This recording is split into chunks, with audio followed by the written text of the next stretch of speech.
Debate with Smruthy Paruthikad. തിരഞ്ഞെടുപ്പ് പ്രഖ്യാപിച്ചാൽ കോൺഗ്രസിലെ ദില്ലി യാത്രയും കൂട്ടക്കലഹവും പുത്തരിയല്ല. പക്ഷേ പതിവ് പോലെയല്ല ഇത്തവണയെന്ന പോസ്റ്ററിൽ പശ തേക്കുന്ന പ്രവർത്തകർക്ക് മനസ്സിലായിട്ടും പശ മുക്കിത്തേച്ച ഖദറിട്ട നേതാക്കൾക്കത്ര തിരിഞ്ഞിട്ടില്ല. 10 കൊല്ലം പ്രതിപക്ഷത്തിരുന്ന് പണിയെടുത്തതിന്റെ ഓർമ്മയെങ്കിലും വേണ്ടേ നേതാക്കളെ? അവനവന്റെ ആളുകൾക്ക് സീറ്റുറപ്പിക്കും മുൻപ്, മുഖ്യമന്ത്രി കസേരയ്ക്കായി ആളെ കൂട്ടും മുൻപ്, അവനവന് മണ്ഡലമുറപ്പാക്കും മുൻപ് ഭരണമുറപ്പാക്കണ്ടേ നേതാക്കളെ? നാട്ടിലിറങ്ങി നടക്കേണ്ട നേരത്ത്, മുന്നണിക്കും പാർട്ടിക്കും ഊർജമാകേണ്ട സമയത്ത്, ജനങ്ങളിലേക്ക് ഇറങ്ങേണ്ട ദിവസങ്ങളിൽ ദില്ലിയിൽ വട്ടം വളഞ്ഞിരുന്ന് ലേലം വിളിക്കുന്നത് എന്തിനു വേണ്ടിയാണ്? അനുകൂല കാറ്റുണ്ടെന്ന തദ്ദേശ തെരഞ്ഞെടുപ്പ് സൂചന നൽകിയിട്ടും ആ മുൻതൂക്കം മുതലെടുക്കാത്തത് എന്തുകൊണ്ടാണ്? എന്തായാലും പാർട്ടിക്ക് വേണ്ടിയല്ല എന്ന് ആ പാർട്ടിയിലെ അടിത്തട്ടിലുള്ളവർക്ക് പോലും അറിയാം. ഇക്കഴിഞ്ഞ കാലത്ത് നിങ്ങൾ ഉന്നയിച്ച ആരോപണങ്ങൾ എങ്കിലും ജനങ്ങളെ ബോധ്യപ്പെടുത്താൻ സമയം വേണ്ടേ? പോട്ടെ, പത്രിക കൊടുക്കാൻ ബാക്കിയുള്ളത് 5 ദിവസമാണ്. എനിക്ക് മത്സരിച്ചേ തീരൂ എന്ന് ഒരു നേതാവ് പറയുന്നു. എന്നാൽ പിന്നെ 24 കൊല്ലം MLA ആയി അതിനു പിന്നാലെ MP ആയി പോയ നേതാവിനും വേണം സീറ്റ്. മറുവശത്ത് മലപ്പുറത്തെ കാര്യങ്ങൾ പന്തിയല്ലെന്ന് കണ്ടവർ സീറ്റില്ലാത്തതിന് പിണങ്ങിയ രണ്ടത്താണിയെ കൗണ്ടർ വിസ്മയത്തിനായി ക്ഷണിക്കുകയാണ്. പട പാർട്ടിയോടോ എന്നതാണ് ചോദ്യം.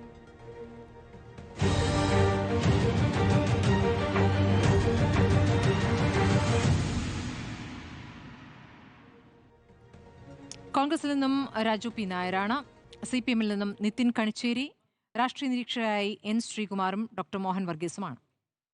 ആദ്യം ഞാൻ രാജു പി നായരിലേക്ക് പോകുന്നു. ശ്രീ രാജു പി നായർ, 55 പേരുടെ ലിസ്റ്റാണ് ഇന്നലെ പുറത്തുവിട്ടത്. ഇന്നിപ്പോൾ അടുത്ത പട്ടിക വരുമെന്ന് പറയുന്നു. ഇതുവരെ വന്നിട്ടില്ല. വരുമായിരിക്കാം. പക്ഷേ ഏതാണ്ട് കുറച്ചു പേരുടെ പേരും കൂടെ എന്നാണ് സണ്ണി ജോസഫ് KPCC പ്രസിഡന്റ് പറഞ്ഞത്. എന്താണ് ഇത് പൂർണ്ണ പട്ടികയാകാത്തത്? K. സുധാകരനാണോ ഇപ്പോൾ തടയിട്ട് നിൽക്കുന്നത്? അല്ല, അത് CECയുടെ മുന്നിലുള്ള വിഷയത്തെ സംബന്ധിച്ച് എനിക്ക് പറയാൻ കഴിയില്ലല്ലോ, ഒരാൾക്കും പറയാൻ കഴിയില്ല. KPCC പ്രസിഡന്റ് ആ CECയുടെ ഭാഗമായതുകൊണ്ടാണ് അദ്ദേഹത്തിന് എന്തെങ്കിലും സംശയമുണ്ടെങ്കിൽ അത് പറഞ്ഞിട്ടുണ്ടാവും. എന്തായാലും ഇന്ന് കോൺഗ്രസിന്റെ മുഴുവൻ പട്ടികയും എത്തും എന്നാണ് കരുതുന്നത്. എവിടെയെങ്കിലും എക്സെപ്ഷൻ ഉണ്ടെങ്കിൽ അത് ഉണ്ടാവുമായിരിക്കാം. അദ്ദേഹം പറഞ്ഞ സ്ഥിതിക്ക് അതില്ല എന്ന് പറയാൻ ഞാൻ ആളല്ല. ശ്രീ രാജു പി നായർ, അങ്ങേക്ക് പറയുന്നതിൽ പരിമിതി എനിക്കറിയാം. പക്ഷെ പാർട്ടിയിൽ അവിടെ ഇവിടെ പൊട്ടിപ്പുറപ്പെട്ടിരിക്കുന്ന ഈ പറയുന്ന പ്രതികരണങ്ങൾ, വിമത പ്രതികരണങ്ങൾ, അതിനെ എങ്ങനെയാണ് കാണുന്നത്? ഇപ്പോൾ കാസർഗോഡെ DCC പ്രസിഡന്റ് പറയുകയാണ്, ഞാൻ തീരുമാനിച്ചിട്ടുണ്ട് ഇവിടെ നിന്നുള്ളവർ മതിയെന്ന്. ഇങ്ങനെയാണോ പാർട്ടിയുടെ ഒരു അച്ചടക്കം? നിങ്ങളുടെ ഒരു ജനാധിപത്യ പാർട്ടിയാണ്, അഭിപ്രായ സ്വാതന്ത്ര്യമുണ്ട്, ഇതൊക്കെ ശരി തന്നെ. നിങ്ങൾക്കിത് ഏറ്റവും നിർണായകമായ തെരഞ്ഞെടുപ്പാണല്ലോ. 10 വർഷത്തിന് ശേഷം അധികാരം ലഭിക്കുമെന്നുള്ള ആത്മവിശ്വാസത്തിൽ നിങ്ങൾ ഇറങ്ങുമെന്ന് പറയുന്നിടത്താണ് എല്ലാ ആത്മവിശ്വാസവും ചോരുന്ന രീതിയിൽ ഈ 3 ദിവസമായി നടക്കുന്ന നാടകം. അല്ലെ, സ്മൃതി പറഞ്ഞതിലെ റൈഡർ ശരിയാണ്. കാരണം ഞങ്ങളുടെ പാർട്ടിക്കകത്ത് ജനാധിപത്യമുണ്ട്, പാർട്ടിക്കകത്ത് ചർച്ചകളുണ്ടാവും, ചിലപ്പോൾ സമ്മർദ്ദങ്ങളുണ്ടാവും, ചിലപ്പോൾ തർക്കങ്ങളുണ്ടാവും. ഇതെല്ലാം ഞങ്ങളുടെ പാർട്ടിക്കകത്തുള്ളതാണ്, അതിന് സംശയമൊന്നുമില്ല. കാരണം ഞങ്ങളുടെ പാർട്ടി ഏകശിലാരൂപത്തിലുള്ളതല്ല. അപ്പോൾ പലർക്കും പല കാര്യങ്ങൾ കൊണ്ട് പലതിലും അഭിപ്രായ വ്യത്യാസം ഉണ്ടാവും. അഭിപ്രായ വ്യത്യാസം പലപ്പോഴും മറ്റു പാർട്ടികളിൽ നിന്ന് വ്യത്യസ്തമായിട്ട് പുറത്തു പറയാറുണ്ട്. ഇതൊക്കെ ശരിയാണ്. പക്ഷേ എല്ലാം ഇരുമ്പുകൂടിനകത്താണ് എന്ന് പറയുന്ന പാർട്ടിയിൽ നടക്കുന്ന കാര്യങ്ങൾ, അതല്ലേ ഏറ്റവും പ്രധാനപ്പെട്ട പ്രശ്നം. ആലപ്പുഴയിൽ G. സുധാകരൻ മുതൽ V. കുഞ്ഞികൃഷ്ണൻ മുതൽ ശ്രീ ഗോവിന്ദൻ, TK ഗോവിന്ദൻ മുതൽ ഏറ്റവും സമുന്നതരായ, ഏറ്റവും പ്രബലരായ സമുന്നതരായ നേതാക്കളാണ് ഇന്ന് CPM-നെതിരെ കലാപ കൊടിയുയർത്തുന്നത്. ഇപ്പൊ റിപ്പോർട്ടർ തന്നെ ഇന്ന് ഉച്ചയ്ക്ക് വിട്ടൊരു ഒരു വാർത്ത എന്റെ ശ്രദ്ധയിൽപ്പെട്ടു. തൃപ്പൂണിത്തുറയിൽ, എന്റെ നാടാണ്, എന്റെ നിയോജക മണ്ഡലമാണ്, തൃപ്പൂണിത്തുറയിൽ LDF സ്ഥാനാർത്ഥിയെ പ്രഖ്യാപിച്ചതിൽ പാർട്ടിക്കകത്ത് വലിയ അതൃപ്തി എന്നുള്ളതാണ് പറയുന്നത്. നമ്മുടെ ചർച്ചകളിൽ വരാറുള്ള ആൾക്കാരെയും അതുപോലെ തന്നെ നേരത്തെ ഇവിടെ MLA ആയിരുന്ന ആള് ഉൾപ്പെടെയുള്ളവരെ സംബന്ധിച്ച് വലിയ അതൃപ്തി എന്നുള്ള വാർത്തകൾ നിങ്ങൾ പുറത്തുവിട്ടിട്ടുണ്ട്. എല്ലായിടത്തും ഈ അതൃപ്തി പുകയുന്നുണ്ട്. എന്തായാലും ഈ രാഷ്ട്രീയത്തിനകത്ത് ഒരു MLA സീറ്റ് കിട്ടുന്നതാണ് ഏറ്റവും പ്രധാനപ്പെട്ട, ജീവിതത്തിലെ ഏറ്റവും പ്രധാനപ്പെട്ട കാര്യമെന്ന് വിശ്വസിക്കുന്ന പല ആൾക്കാരും ഇതിനകത്ത് ഇന്ന് നമ്മുടെ സമൂഹത്തിലുണ്ട്. അങ്ങോട്ടോ ഇങ്ങോട്ടോ മാറിയാൽ സീറ്റ് കിട്ടി മത്സരിക്കുന്നത് നല്ലതാണ് എന്ന് വിശ്വസിക്കുന്ന ആൾക്കാരുണ്ട്. ചിലപ്പോൾ ജയിച്ചേക്കാം, ചിലർക്ക് ചിലപ്പോൾ തോൽപ്പിക്കാൻ കഴിഞ്ഞേക്കാം, അങ്ങനെ പലതുണ്ടാവും. അത് കോൺഗ്രസിനകത്ത് കൂടുതലായിട്ടുണ്ടായി എന്നുള്ളത് ഞാനും അംഗീകരിക്കുന്നു, നിങ്ങളും അംഗീകരിക്കുന്നു. ഞാനതല്ല എന്ന് പറഞ്ഞിട്ടൊന്നും കാര്യമൊന്നുമില്ല. പക്ഷെ ഇന്ന് CPM-നകത്ത് നടക്കുന്നത് എന്താ? CPM-നകത്ത് നടക്കുന്നതാണ് യഥാർത്ഥത്തിലുള്ള പൊട്ടൽ. കാരണം ഞങ്ങളുടെ പാർട്ടിക്കകത്തുള്ള ഈ അഭിപ്രായ വ്യത്യാസങ്ങളൊക്കെ ഞങ്ങൾക്ക് നാളെ സംസാരിച്ച് തീർക്കാൻ കഴിയും എന്ന് ഉറപ്പുള്ളതാണ്. പെട്ടെന്നുള്ള വികാര വിക്ഷോഭത്തിൽ എന്തെങ്കിലുമൊക്കെ ഉണ്ടെങ്കിൽ സംസാരിച്ച് തീർക്കാൻ കഴിയുന്നതാണെന്ന് ഇപ്പൊ വിമത സ്ഥാനാർത്ഥിയെ പ്രഖ്യാപിച്ചത് വരെ ഞങ്ങൾക്കറിയാം. പക്ഷേ ഈ സംസ്ഥാനത്തിന്റെ ഏറ്റവും ഉന്നതമായ നേതൃത്വം പോലും ഇടപെട്ടിട്ട് പോലും വഴങ്ങാതെ നിൽക്കുന്ന അപ്പുറത്ത് ഏറ്റവും പ്രബലരായ CPM സ്ഥാനാർത്ഥികളുണ്ട്. അവർ ഈ പാർട്ടിയുടെ അവസാനത്തെ ആണിയടിക്കുന്നവരാണ്. എത്രമാത്രം ജനങ്ങൾ ഇന്ന് CPM വെറുക്കുന്നു എന്നുള്ളത് ആ പാർട്ടിക്കകത്ത് നിന്ന് തന്നെ അവരുടെ ജനാധിപത്യമില്ലായ്മയും എല്ലാം എത്രമാത്രം പ്രകടമായി വരുന്നു എന്നുള്ളതാണ് ഏറ്റവും പ്രധാനപ്പെട്ട പ്രശ്നം.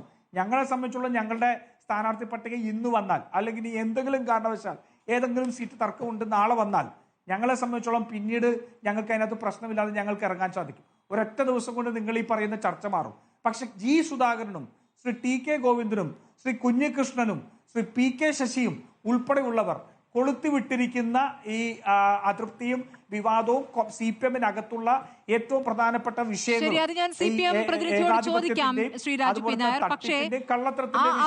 നിങ്ങൾക്ക് എത്ര ദിവസം കഴിഞ്ഞാൽ ചർച്ച ചെയ്ത് തീർക്കാൻ പറ്റുമോ? ശരി, ആ അതൃപ്തി നിങ്ങൾക്ക് പ്രയോജനപ്പെടുത്താൻ കഴിയും എന്നാണല്ലോ നിങ്ങൾ കരുതിയത്. അതുകൊണ്ടാണ് പലയിടത്തും നിങ്ങൾ സ്ഥാനാർത്ഥികളെ നിർത്താതെ അവരെ പിന്തുണയ്ക്കാൻ തീരുമാനിച്ചത്. ഇപ്പോൾ തളിപ്പറമ്പിൽ തീരുമാനിക്കുന്നു, പയ്യന്നൂരിൽ തീരുമാനിക്കുന്നു, അമ്പലപ്പുഴയിൽ തീരുമാനിക്കുന്നു. പക്ഷെ അവിടെയൊക്കെ തന്നെയും പാർട്ടിക്കകത്ത് പൊട്ടിത്തെറി ഉണ്ടാവുകയാണ്. ഇവിടെ നമുക്ക് സ്ഥാനാർത്ഥി ഇല്ലാതിരുന്നിട്ടാണോ ഇവരെ പിന്തുണയ്ക്കുന്നതെന്ന്. ഇപ്പോൾ തളിപ്പറമ്പിലെ പിന്തുണയ്ക്കലുമായി ബന്ധപ്പെട്ട് വന്നിരിക്കുന്ന പ്രതികരണം, CPM വിട്ടു വരുന്നവർ CPM-നെ വിമർശിച്ചുകൊണ്ടിരിക്കുകയാണ്. അപ്പോൾ CPM-നെ നന്നാക്കാനാണോ നിങ്ങൾ ഈ പിന്തുണയ്ക്കുന്നത് എന്ന ചോദ്യം വരെ നിങ്ങളുടെ പാർട്ടിക്കകത്ത് നിന്ന് ഉയരുകയാണ്. ശ്രീ രാജു P. നായർ, എവിടെയൊക്കെയുള്ള ശബ്ദം നിങ്ങൾ അടപ്പിക്കും? ഇതിപ്പോൾ ഇനി 2 ദിവസം 3 ദിവസമേ ഉള്ളൂ, സമയമില്ല. ബാക്കിയുള്ളവരൊക്കെ യാത്ര തുടങ്ങിയിരിക്കുന്നു, വോട്ട് ചോദിച്ചതാ ഇറങ്ങിയിരിക്കുന്നു, റോഡ് ഷോയാണ്. സ്മൃതി, ഞാൻ കാപട്യമില്ലാതെ പറയുകയാണ്. ഞങ്ങളുടെ പാർട്ടിക്കകത്ത് ഏതെങ്കിലും തർക്കങ്ങളുണ്ടെങ്കിൽ, പ്രശ്നങ്ങളുണ്ടെങ്കിൽ ഞങ്ങൾ ഒറ്റ ദിവസം കൊണ്ട് പരിഹരിച്ച് ഞങ്ങളൊരു ടീമായി തന്നെ മുന്നോട്ട് പോകും. പക്ഷെ CPM ഞാൻ ചോദിക്കട്ടെ, കഴിഞ്ഞ തെരഞ്ഞെടുപ്പിൽ തൃപ്പൂണിത്തുറയിൽ നടന്ന വിഷയം എന്താ? M. സ്വരാജിനെ പരാജയപ്പെടുത്താൻ വേണ്ടി തൃപ്പൂണിത്തുറയുടെ പാർട്ടിക്കകത്ത് ഏറ്റവും പ്രധാനപ്പെട്ട നേതാവ് ഉൾപ്പെടെ ചരട് വലിച്ചു എന്നും സ്വരാജിനെ പരാജയപ്പെടുത്താൻ ശ്രമിച്ചു എന്നുള്ളതിന്റെ പേരിൽ ഇവിടെ പാർട്ടി നടപടിയെടുത്തവരല്ലേ? ഞങ്ങളുടെ പാർട്ടിയെ സംബന്ധിച്ചോളം ഞാൻ പറഞ്ഞ പാർട്ടിയെ സംബന്ധിച്ചോളം ഞങ്ങൾക്ക് പറഞ്ഞു തീർക്കാവുന്ന വിഷയങ്ങളാണ്. പക്ഷെ CPM-നകത്ത് അങ്ങനെയല്ല. CPM-നകത്ത് അടിവേര് വെട്ടാനുള്ള പ്രവർത്തനങ്ങൾ അതിനകത്ത് നിന്ന് നടക്കുകയാണ്. അതിന്റെ ഏറ്റവും വലിയ ഉദാഹരണമാണ് ഞാൻ തൃപ്പൂണിത്തുറ പറഞ്ഞത്. അവിടെയാണ് ഇപ്പോൾ പുതിയ സ്ഥാനാർത്ഥിയെ കൊണ്ടുവന്നിരിക്കുന്നത്. അവിടെയാണ് ഇപ്പോൾ അതിന്റെ പേരിൽ തർക്കമുള്ളത്. തൃപ്പൂണിത്തുറയിൽ ഞങ്ങളുടെ ചിത്രം ആരാണെങ്കിലും സ്ഥാനാർത്ഥിയെ പ്രഖ്യാപിക്കും. സ്ഥാനാർത്ഥി പ്രഖ്യാപനം ഉണ്ടായിക്കഴിഞ്ഞാൽ ഞങ്ങൾ ഒരു ടീമായിട്ട് ഇറങ്ങും. എന്താ തൃപ്പൂണിത്തുറയിലെ പ്രശ്നം? തൃപ്പൂണിത്തുറയിൽ നിന്ന് ഏതെങ്കിലും ഒരാള് ഈ സ്ഥാനാർത്ഥിത്വം മോഹിച്ച ഒരാൾ, അല്ലെങ്കിൽ സ്ഥാനാർത്ഥിത്വം വേണ്ടി ശ്രമിച്ച ഒരാൾ തെറ്റായിട്ടുള്ള ഒരു വാർത്ത പുറത്തേക്ക് വന്നിട്ടുണ്ടോ? ഏതെങ്കിലും ഒരു അതൃപ്തി പുറത്തേക്ക് വന്നിട്ടുണ്ടോ? പിന്നെ തൃപ്പൂണിത്തുറയെ കുറിച്ച് ചോദിക്കുന്നത് എന്തിനാ? ഇപ്പൊ സ്മൃതി ചോദിക്കുമ്പോൾ അതിനകത്ത് ഒരാൾ ഞാൻ തന്നെയാണ്. എന്റെ കയ്യിൽ നിന്ന് ഏതെങ്കിലും ഒരു വാക്ക് നിങ്ങൾക്ക് തൃപ്പൂണിത്തുറയെ സംബന്ധിച്ച് അസംതൃപ്തിയുടെ വാക്ക് കിട്ടിയിട്ടുണ്ടോ? അല്ല, തൃപ്പൂണിത്തുറയിൽ അസംതൃപ്തിയുടെ വാക്കുകളില്ല. ഒന്നിലധികം പേരുകൾ വരുന്നു. അവിടെ നിന്നും കസേര ഒഴിയുന്നവർ നിർദ്ദേശിക്കുന്ന പേര് വേറെ, ജയിക്കാൻ സാധ്യത മറ്റൊരാൾ, ഇങ്ങനെയുള്ള ചർച്ചകൾ വരികയാണ്. അതുകൊണ്ടാണ് ഞാൻ ചോദിച്ചത്. ഒന്നിലധികം പേര്, അങ്ങയുടെ പേരും ശരിയാണ്, നേരത്തെ ഒരു കേട്ടിരുന്നു. സ്മൃതി, തീർച്ചയായിട്ടും ഒന്നിലധികം പേരുകൾ വരും, പല പേരുകൾ വരും. ആ പേരുകളെല്ലാം ചർച്ച ചെയ്യുമ്പോഴും നിങ്ങൾ ഈ പറഞ്ഞല്ലോ, ആ പേരുകളിൽ ആരെങ്കിലും ഒരാൾ പരസ്യമായിട്ട് അതൃപ്തി പറഞ്ഞിട്ടുണ്ടോ? ഇല്ലല്ലോ. അപ്പൊ അത് പാർട്ടിക്കകത്ത് നടക്കുന്ന ഒരു പ്രക്രിയയാണ്. അത് കഴിഞ്ഞാൽ എല്ലാവരും ഒറ്റക്കെട്ടായിട്ട് ആ പാർട്ടിയുടെ തൃപ്പൂണിത്തുറയുടെ കാര്യത്തിൽ അങ്ങ് പറഞ്ഞാൽ ശരിയാണ്. അങ്ങനെ പരസ്യമായ ശബ്ദമൊന്നും വന്നിട്ടില്ല. പക്ഷെ പരസ്യ ശബ്ദം വന്നതും കരച്ചിലും സ്ഥാനാർത്ഥിത്വം പ്രഖ്യാപിക്കലും അപ്പുറത്ത് നടക്കുന്നുണ്ട്. ആലപ്പുഴയിൽ നടന്നിട്ടുണ്ട്, പലയിടത്തായി നമ്മളത് കാണുന്നുണ്ട്. കാസർഗോഡ് പറഞ്ഞിരിക്കുന്നു ഞങ്ങൾ അംഗീകരിക്കില്ല സന്ദീപ് വാര്യരെ എന്ന്. സന്ദീപ് വാര്യർ എന്ന് പറഞ്ഞ് കേട്ടിട്ടേ ഉള്ളൂ, അത് തീരുമാനമായതായിട്ട് അറിയില്ല. പക്ഷെ അപ്പോഴും ഞങ്ങൾക്ക് ഇവിടെ ആളുണ്ട്, പുറത്തുനിന്ന് ആരും വേണ്ട എന്ന് പരസ്യമായി പറയുകയാണ്. അല്ല സ്മൃതി, ഞാൻ പറയാം, 97ഓളം സീറ്റാണെന്ന് എന്റെ ഓർമ്മ. എനിക്ക് സംശയം, 97ഓളം സീറ്റുകളിൽ കോൺഗ്രസ് മത്സരിക്കുന്നുണ്ട്. അവിടെ എല്ലായിടത്തും ഒന്നിലധികം പേരുകൾ ചർച്ച ചെയ്യപ്പെട്ടിട്ടുണ്ട്. അവിടെ ഒരിടത്തും അവിടെ 2ഓ 3ഓ സീറ്റുകളിൽ എന്തെങ്കിലും പരസ്യ പ്രതികരണം ഉണ്ടായിക്കഴിഞ്ഞാൽ നിങ്ങൾ 94-നേക്കാൾ വലുത് 3 എന്ന് പറയരുത്. എവിടെയെങ്കിലൊക്കെ ഉണ്ടെങ്കിൽ ഇപ്പൊ ഞാൻ പറഞ്ഞില്ല, അത് തന്നെയല്ലേ ഇപ്പൊ CPM നടന്നുകൊണ്ടിരിക്കുന്നത്. പരസ്യമായ പ്രതികരണങ്ങൾ നടന്നുകൊണ്ടിരിക്കുകയല്ലേ, പോസ്റ്റർ വരെ ഒട്ടിക്കുന്ന അവസ്ഥ വന്നില്ലേ? അപ്പൊ 97-ൽ 3 സ്ഥലത്തുണ്ടായിക്കഴിഞ്ഞാൽ 94-നേക്കാൾ വലുതാണ് 3 എന്ന് പറയരുത്. നേരണം പ്രഖ്യാപിച്ചപ്പോൾ എവിടെയോ ചില സ്ഥലത്ത് തർക്കമുണ്ട് എന്നുള്ള ആ തർക്കം പരിഹരിക്കപ്പെടും. അങ്ങേക്കിപ്പോ നെഞ്ച് കൈവച്ച് പറയാമോ മുമ്പ് പറഞ്ഞ 100-ലധികം സീറ്റെന്ന് ഈ സമയത്ത്? ഒരു സംശയവും വേണ്ട. കാരണം ഒരു കാര്യം ഞാൻ പറയാം, കേരളത്തിലെ ജനങ്ങൾ കഴിഞ്ഞ 10 വർഷം അനുഭവിച്ച ദുരിതത്തിനെ ഇല്ലായ്മ ചെയ്യാൻ വേണ്ടി ഒരു മാറ്റത്തിന് വേണ്ടി നിൽക്കുന്ന ജനങ്ങളാണ്. ആ ജനങ്ങൾ കോൺഗ്രസിനകത്തുള്ള ജനാധിപത്യത്തെയും അംഗീകരിക്കുകയും അതിനെ ശ്ലാഘിക്കുകയും ചെയ്യുന്നവർ തന്നെയാണ്. വലിയ തർക്കത്തിലേക്കും വലിയ അടിയിലേക്ക് പോകുന്ന കാര്യങ്ങളല്ല പറയുന്നത്. പക്ഷെ കോൺഗ്രസിനകത്തും ചെറിയ പ്രശ്നങ്ങളൊക്കെ ഉണ്ടാകുന്ന അവർക്ക് കൃത്യമായിട്ട് അറിയാം. സർവാധിപത്യമില്ലാത്ത പാർട്ടിയാണ് ഇന്ന് കേരളത്തിന് ആവശ്യം ജനം തിരിച്ചറിഞ്ഞിട്ടുണ്ട് പിണറായി വിജയന്റെ സർവാധിപത്യം കണ്ടപ്പോൾ. അതുകൊണ്ട് അഭിപ്രായ വ്യത്യാസങ്ങൾ ജനാധിപത്യത്തിന്റെ ഭാഗമാണെന്നും ആ ജനാധിപത്യം CPM-ൽ നശിച്ചത് കൊണ്ടാണ് പിണറായി വിജയന്റെ സർവാധിപത്യത്തിലേക്ക് ആ പാർട്ടി പോയിരിക്കുന്നുള്ളൂ. അത് കേരളത്തിന് അംഗീകരിക്കാൻ കഴിയുന്നില്ല എന്ന് വിശ്വസിക്കുകയും ചിന്തിക്കുകയും തീരുമാനവും എടുക്കുകയും ചെയ്ത ജനങ്ങളാണ്. അവർ തീർച്ചയായിട്ടും കോൺഗ്രസിന് 100 സീറ്റിന് മേൽ നൽകി അധികാരത്തിൽ. ഐക്യമില്ലാത്തവരെ എങ്ങനെ വിശ്വസിക്കുമെന്നൊരു ചോദ്യം കൂടി ഈ ഘട്ടത്തിൽ വരുന്നുണ്ട്. ഐക്യമുണ്ടെന്ന് നിങ്ങളാണ് തെളിയിക്കണം. ഞാൻ നിതിൻ കണിച്ചേരിയിലേക്ക് പോകുന്നു. നിതിൻ കേട്ടല്ലോ, ഇപ്പോൾ ഈ തെരഞ്ഞെടുപ്പ് പ്രഖ്യാപിക്കും പല അഭിപ്രായങ്ങളുടെ സമന്വയമാണ് ഐക്യം. ശരി, അത് ഏതെങ്കിലും ഒരു ഘട്ടത്തിൽ വരണം, തെരഞ്ഞെടുപ്പിന് മുൻപ് വരണം. പല അഭിപ്രായങ്ങളുടെ സമന്വയമാണ്. നിങ്ങളുടെ ഈ അഭിപ്രായ വ്യത്യസ്ത അഭിപ്രായങ്ങൾക്ക് ഒരു സമയം നിശ്ചയിക്കണമെന്നേ. സമന്വയമാണ്. സമന്വയമൊക്കെ ശരി തന്നെ, അതിന് ഒരു സമയം നിശ്ചയിക്കണം. ഒരു സമയം നിശ്ചയിക്കേണ്ട കാര്യമില്ല. അങ്ങനെയൊന്നും തെരഞ്ഞെടുപ്പിന് മുന്നേ നിശ്ചയിക്കേണ്ട എന്തായാലും അല്ല, അങ്ങനെയൊന്നും സമയം നിശ്ചയിക്കേണ്ട കാര്യമില്ല.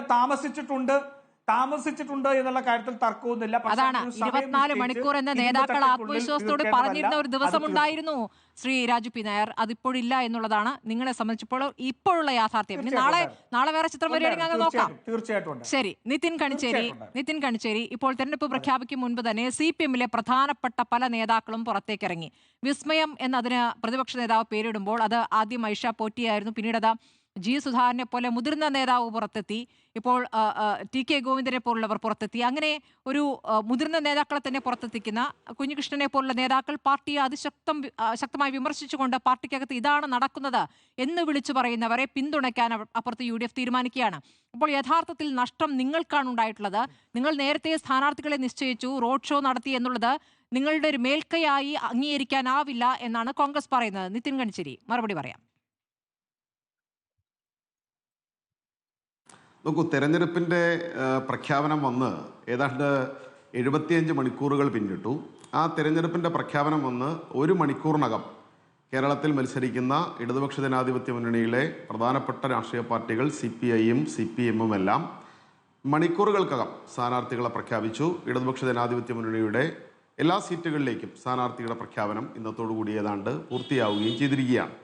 ആ സമയത്ത് കേരളത്തിലെ മുഖ്യ പ്രതിപക്ഷമായി ഇത്രകാലം കഴിഞ്ഞ 10 വർഷമായി ചുമതലയുണ്ടായിരുന്ന, ജനം ചുമതല ഏൽപ്പിച്ചിരുന്ന കോൺഗ്രസ് ഇപ്പോഴും ആ കോൺഗ്രസ് നേതൃത്വം കൊടുക്കുന്ന ഐക്യജനാധിപത്യ മുന്നണിയും എവിടെയാണ് എത്തി നിൽക്കുന്നത് എന്നുള്ളതാണല്ലോ ഇന്നത്തെ ചർച്ചയുടെ അടിസ്ഥാനമായിട്ട് വരുന്നത്. പണ്ട് തേക്കിൻകാട് മൈതാനത്തെക്കുറിച്ച് പറയുന്നത് പോലെയാണ്, ഒറ്റ തേക്ക് പോലും ഇല്ലാത്ത എന്നാൽ പേരിൽ തേക്കിൻകാടുള്ള മൈതാനമാണ് തേക്കിൻകാട് മൈതാനം എന്നതുപോലെ ഒട്ടും ഐക്യമില്ലാത്ത, ഐക്യമെന്നത് തൊട്ടടുത്തു കൂട്ടി പോയിട്ടില്ലാത്ത, എന്നാൽ രാഷ്ട്രീയ മുന്നണിക്ക് ഐക്യജനാധിപത്യ മുന്നണി എന്ന പേര് യാതൊരു ഉളുപ്പുമില്ലാതെ സ്വീകരിച്ചു നിൽക്കുന്ന കേരളത്തിലെ പ്രതിപക്ഷത്തെ ജനം വിലയിരുത്തും. തെരഞ്ഞെടുപ്പിൻ്റെ പ്രഖ്യാപനം വന്നു എന്നുള്ളത് മാത്രമല്ല, തെരഞ്ഞെടുപ്പിന് അധിക ദിവസങ്ങളില്ല. ഏതാണ്ട് 21 ദിവസങ്ങൾ മാത്രമാണ് ഇനി പോളിംഗിന് മുമ്പ് അവശേഷിക്കുന്നത്.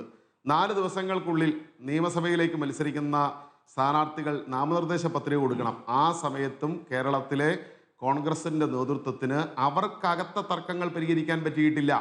ആ തർക്കങ്ങൾ പരിഹരിച്ച് ഒരു സ്ഥാനാർത്ഥികളെ പ്രഖ്യാപിക്കാൻ പോലും പറ്റാത്ത ഒരു രാഷ്ട്രീയ പാർട്ടിയെ, രാഷ്ട്രീയ സംവിധാനത്തെ എങ്ങനെയാണ് കേരളത്തിലെ ജനം തിരഞ്ഞെടുക്കുക? ഇനി നാളെ ഈ കേരളത്തിൽ ഐക്യജനാധിപത്യ മുന്നണിയോ കോൺഗ്രസോ ഒരു പ്രതിപക്ഷ നേതാവിൻ്റെ സ്ഥാനത്തിന് തിരഞ്ഞെടുക്കാൻ വേണ്ടി പോയാൽ എത്ര വലിയ യുദ്ധമായിരിക്കും ഈ കേരളത്തിൽ ഉണ്ടാവുക എന്നുള്ളതിൻ്റെ സൂചനകളാണ് കണ്ടുവരുന്നത്. ഇന്നലെ കേരളത്തിലെ ഏറ്റവും മുതിർന്ന നേതാവായിട്ടുള്ള K. സുധാകരൻ കോൺഗ്രസിൻ്റെ യോഗം ബഹിഷ്കരിച്ച് പുറത്തേക്ക് പോയി. എനിക്കൊരു നിലയും വിലയുമില്ല, അതുകൊണ്ട് എന്നോട് ഇവർ കാര്യങ്ങൾ ചോദിക്കുന്നില്ല എന്ന് സുധാകരൻ പറഞ്ഞതായിട്ടാണ് പത്രമാധ്യമങ്ങൾ റിപ്പോർട്ട് ചെയ്തിട്ടുള്ളത്. കോൺഗ്രസ് സ്ഥിരമായി മത്സരിക്കുന്ന പ്രധാനപ്പെട്ട അവർക്ക് ജയസാധ്യതകളുള്ള സീറ്റുകളിൽ പോലും അവർക്കിതുവരെയും ആളെ വയ്ക്കാൻ വേണ്ടി പറ്റിയിട്ടില്ല. ഒരിക്കലും ജയിക്കില്ല. കോൺഗ്രസ് ഇന്ന് വരെ ചരിത്രത്തിൽ ജയിച്ചിട്ടില്ലാത്ത മണ്ഡലത്തിൽ അവിടെ പോലും കോൺഗ്രസിൻ്റെ ആളുകൾ വാശിയിലാണ്. എന്തിനാണ് എന്ന് മനസ്സിലാകുന്നില്ല. അപ്പോൾ ഇതൊന്നുമില്ലാത്ത തങ്ങളുടെ രാഷ്ട്രീയ നിലപാടുകൾ ഉയർത്തിപ്പിടിച്ച് ഒരു സ്ഥാനാർത്ഥിയെ പ്രഖ്യാപിക്കാൻ പോലും പറ്റാത്ത ഒരു രാഷ്ട്രീയ സംവിധാനത്തിന് കേരളത്തിൻ്റെ ജനത എന്ത് വോട്ട് ചെയ്യണം എന്ന ചോദ്യം ആ ജനം ചോദിക്കില്ലേ? പിന്നെ രാജു പി നായർ ഇവിടെ CPIM കുറിച്ച് അദ്ദേഹം വ്യാകുലതപ്പെട്ടുകൊണ്ടിരിക്കുകയാണ്, വേവലാതിപ്പെടുകയാണ്. കേരളത്തിലെ CPIM എന്തെങ്കിലും തർക്കങ്ങളോ പ്രശ്നങ്ങളോ ഒക്കെ ഉണ്ടെങ്കിൽ അതിനെ പരിഹരിക്കേണ്ടത് ചർച്ചയിലൂടെയാണെങ്കിൽ ചർച്ചയിലൂടെ, മറ്റ് നിലപാടുകളിലൂടെയാണെങ്കിൽ ആ നിലപാടിലൂടെ, കർശനമായ നിലപാടുകൾ എടുത്തുകൊണ്ടാണെങ്കിൽ അതിലൂടെയെല്ലാം മുന്നോട്ട് പോകാൻ കരുത്തുള്ള പാർട്ടിയാണ് കേരളത്തിലെ CPIM.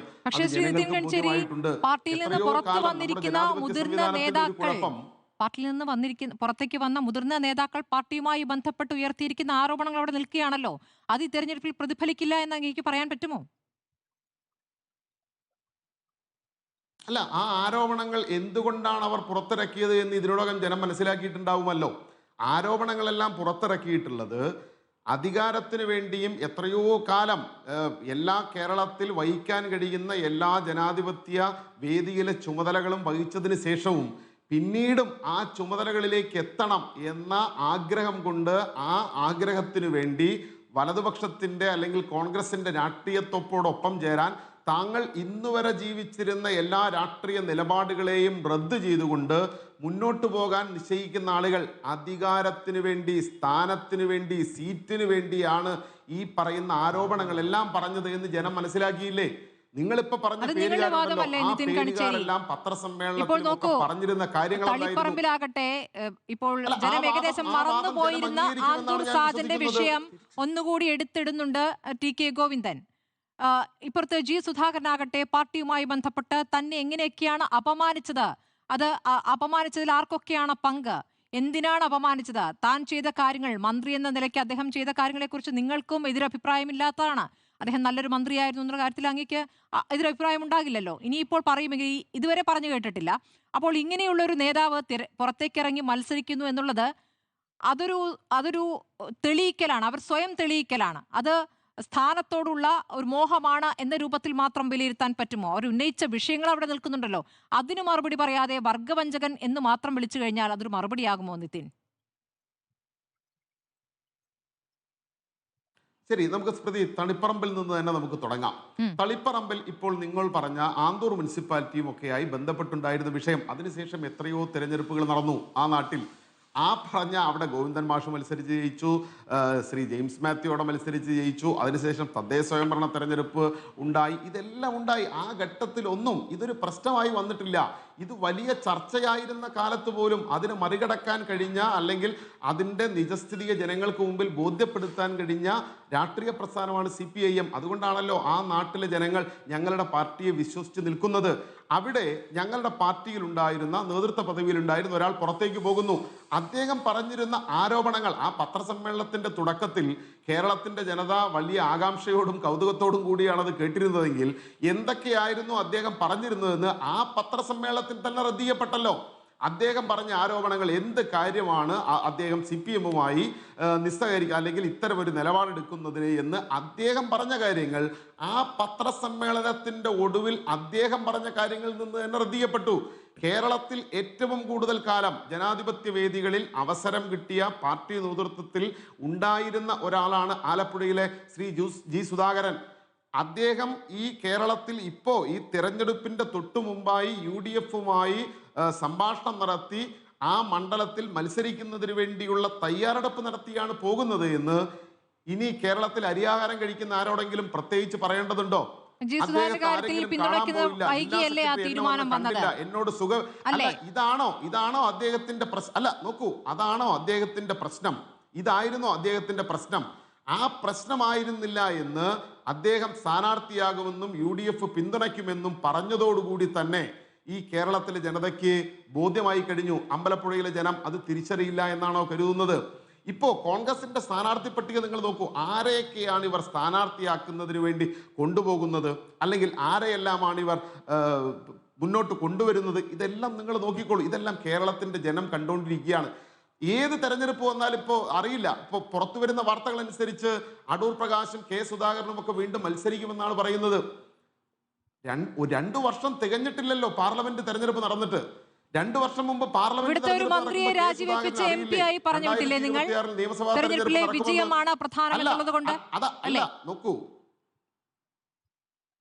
ആണല്ലോ. എന്നിട്ട് അദ്ദേഹം ഇപ്പൊ വീണ്ടും മത്സരിക്കാൻ വരുന്നില്ലല്ലോ, നിയമസഭാ തെരഞ്ഞെടുപ്പിൽ വീണ്ടും മത്സരിക്കാൻ വരുന്നില്ല. അല്ല, ഞാൻ ചോദിച്ചത് മന്ത്രിയായ ആളെ MP ആക്കാൻ തീരുമാനിക്കുന്നത് എന്തുകൊണ്ടാണ് നിതിൻ ഗഡ്കരി? ആ തെരഞ്ഞെടുപ്പ് വിജയിക്കുക എന്ന ഉദ്ദേശത്തിലാണ്.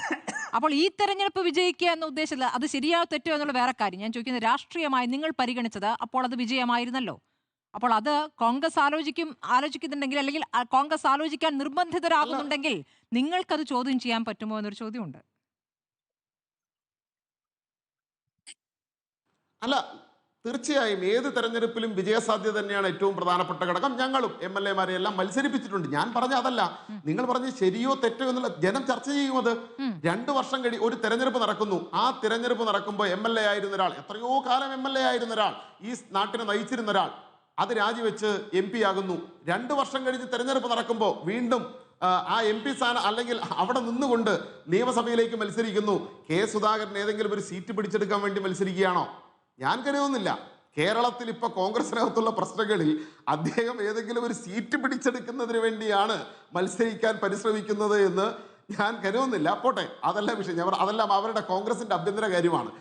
അല്ലെങ്കിൽ ഞാൻ ശ്രീ രാജു പി നായരോടും കോൺഗ്രസിന്റെ നേതൃത്വത്തോടും എനിക്ക് തോന്നിയ ഒരു സംശയമായിട്ട് ഞാൻ ചോദിക്കുന്നത്, ഇത്ര ഒരു തെരഞ്ഞെടുപ്പ് നടക്കും, അല്ലെങ്കിൽ ഇത്രയും പെട്ടെന്നൊരു തെരഞ്ഞെടുപ്പ് പ്രഖ്യാപനം ഉണ്ടാകുന്നു, വളരെ അടുത്ത തെരഞ്ഞെടുപ്പിന്റെ തീയതി വരുന്നു, എങ്ങനെ കോൺഗ്രസ് നേതൃത്വത്തിൽ ഇത് കഴിയുന്നു? ഒരു രാഷ്ട്രീയ പ്രവർത്തകൻ എന്നുള്ള നിലയിൽ എന്നെ അത്ഭുതപ്പെടുത്തുന്ന കാര്യം അതാണ്. എങ്ങനെ ഇവർക്ക് ഇതിന് ഇപ്പോഴും സാധിക്കുന്നു എന്നുള്ളതാണ്. 4 ദിവസത്തിനകം നോമിനേഷൻ കൊടുക്കേണ്ട ഒരു സാഹചര്യത്തിലും സ്ഥാനാർത്ഥികളെ പോലും നിശ്ചയിക്കാൻ പറ്റാതെ, ഇനി നിശ്ചയിച്ച സ്ഥലങ്ങളിലുള്ള സ്ഥിതി എന്താ?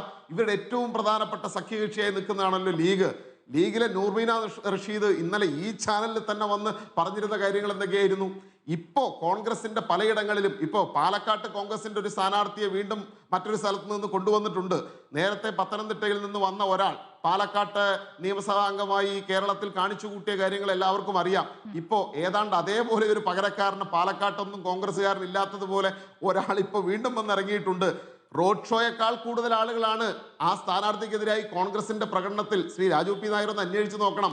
കോൺഗ്രസിന്റെ റോഡ് ഷോയിലുള്ളതിനേക്കാൾ കൂടുതൽ ആളുകൾ ആ സ്ഥാനാർത്ഥിക്കെതിരായി അവിടെ തന്നെ പാലക്കാട് എന്നുള്ള ഒരാളെ സ്ഥാനാർത്ഥിയാക്കണമെന്ന് പറഞ്ഞുകൊണ്ട് നടന്ന പ്രകടനത്തിൽ അതിനേക്കാൾ കൂടുതൽ ആളുകൾ പങ്കെടുക്കുകയാണ്. ഇപ്പോ സന്ദീപ് വാര്യരുടെ സ്ഥാനാർത്ഥിത്വത്തിനെതിരായി താങ്കൾ തന്നെ നേരത്തെ റിപ്പോർട്ട് ചെയ്തതുപോലെ കാസർഗോഡ് ജില്ലയിൽ ഇങ്ങനെ പല സ്ഥലങ്ങളിൽ സുധാകരന് പിന്തുണ കൊടുക്കാൻ തീരുമാനിച്ചതിൽ പ്രതിഷേധിച്ചുകൊണ്ട് അവിടെ നിന്നുള്ളൊരു DCC നേതാവ് രാജിവെക്കും. ഇതെല്ലാം കേരളത്തിൽ ഉണ്ടാവുകയാണ്. ഇതെല്ലാം ജനം കാണില്ലേ? അപ്പം ഞങ്ങൾക്ക് ഒറ്റ കാര്യമേ പറയാനുള്ളൂ. കേരളത്തിൽ ഞങ്ങൾ ഒരു തുടർ ഭരണത്തിനാണ്, പിണറായി വിജയന്റെ നേതൃത്വത്തിലുള്ള ഒരു 3ാം സർക്കാരിലേക്കാണ് ഈ കേരളത്തെ നയിക്കാൻ കേരളത്തിലെ ഇടതുപക്ഷ ജനാധിപത്യ മുന്നണി മുന്നോട്ട് പോകുന്നത്. അത് കൂടുതൽ എളുപ്പമായി കൊണ്ടിരിക്കുന്നു.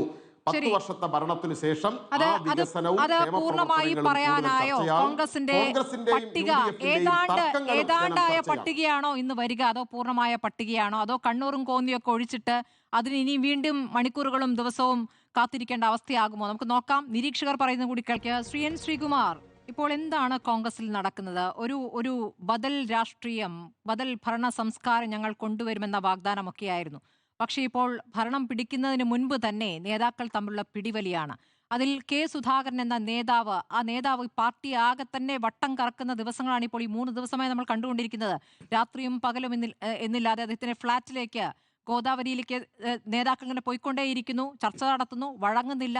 ഇങ്ങനെ വഴങ്ങാൻ വേണ്ടി അദ്ദേഹത്തെ അനുനയിപ്പിക്കേണ്ട കാര്യം എന്താണ്? ശ്രീകുമാർ, 1 ലക്ഷത്തിൽ പരം വോട്ടുകളുടെ ഭൂരിപക്ഷം കഴിഞ്ഞ തെരഞ്ഞെടുപ്പിൽ ഉണ്ടായിരുന്നു. അതല്ലാതെ അണികൾ എന്ന് പറഞ്ഞ് കുറച്ചുപേർ ഇറങ്ങുന്നുണ്ട് പോസ്റ്റർ ഒട്ടിക്കാൻ. തോറ്റാൽ അങ്ങ് തോക്കട്ടെ എന്ന് വിചാരിക്കണം. ഈ ഒരു സംസ്കാരം ഇല്ലാതാക്കാനുള്ള ധൈര്യം എന്താണ് ഈ പാർട്ടിക്ക് ഇല്ലാത്തത്? നോക്കൂ സ്മൃതി, ആ ഒരു ചോദ്യത്തിനിടയിൽ ഒരു കാര്യം ചോദിച്ചില്ലേ, ഒരു ബദൽ സംസ്കാരം എന്ന്. ആ ഒരു ബദൽ സംസ്കാരത്തിലേക്ക് നീങ്ങുമ്പോൾ ഒരു മുന്നണിയെ നയിക്കുന്ന കക്ഷിക്ക് ചില പ്രതിസന്ധികൾ ഉണ്ടാകും.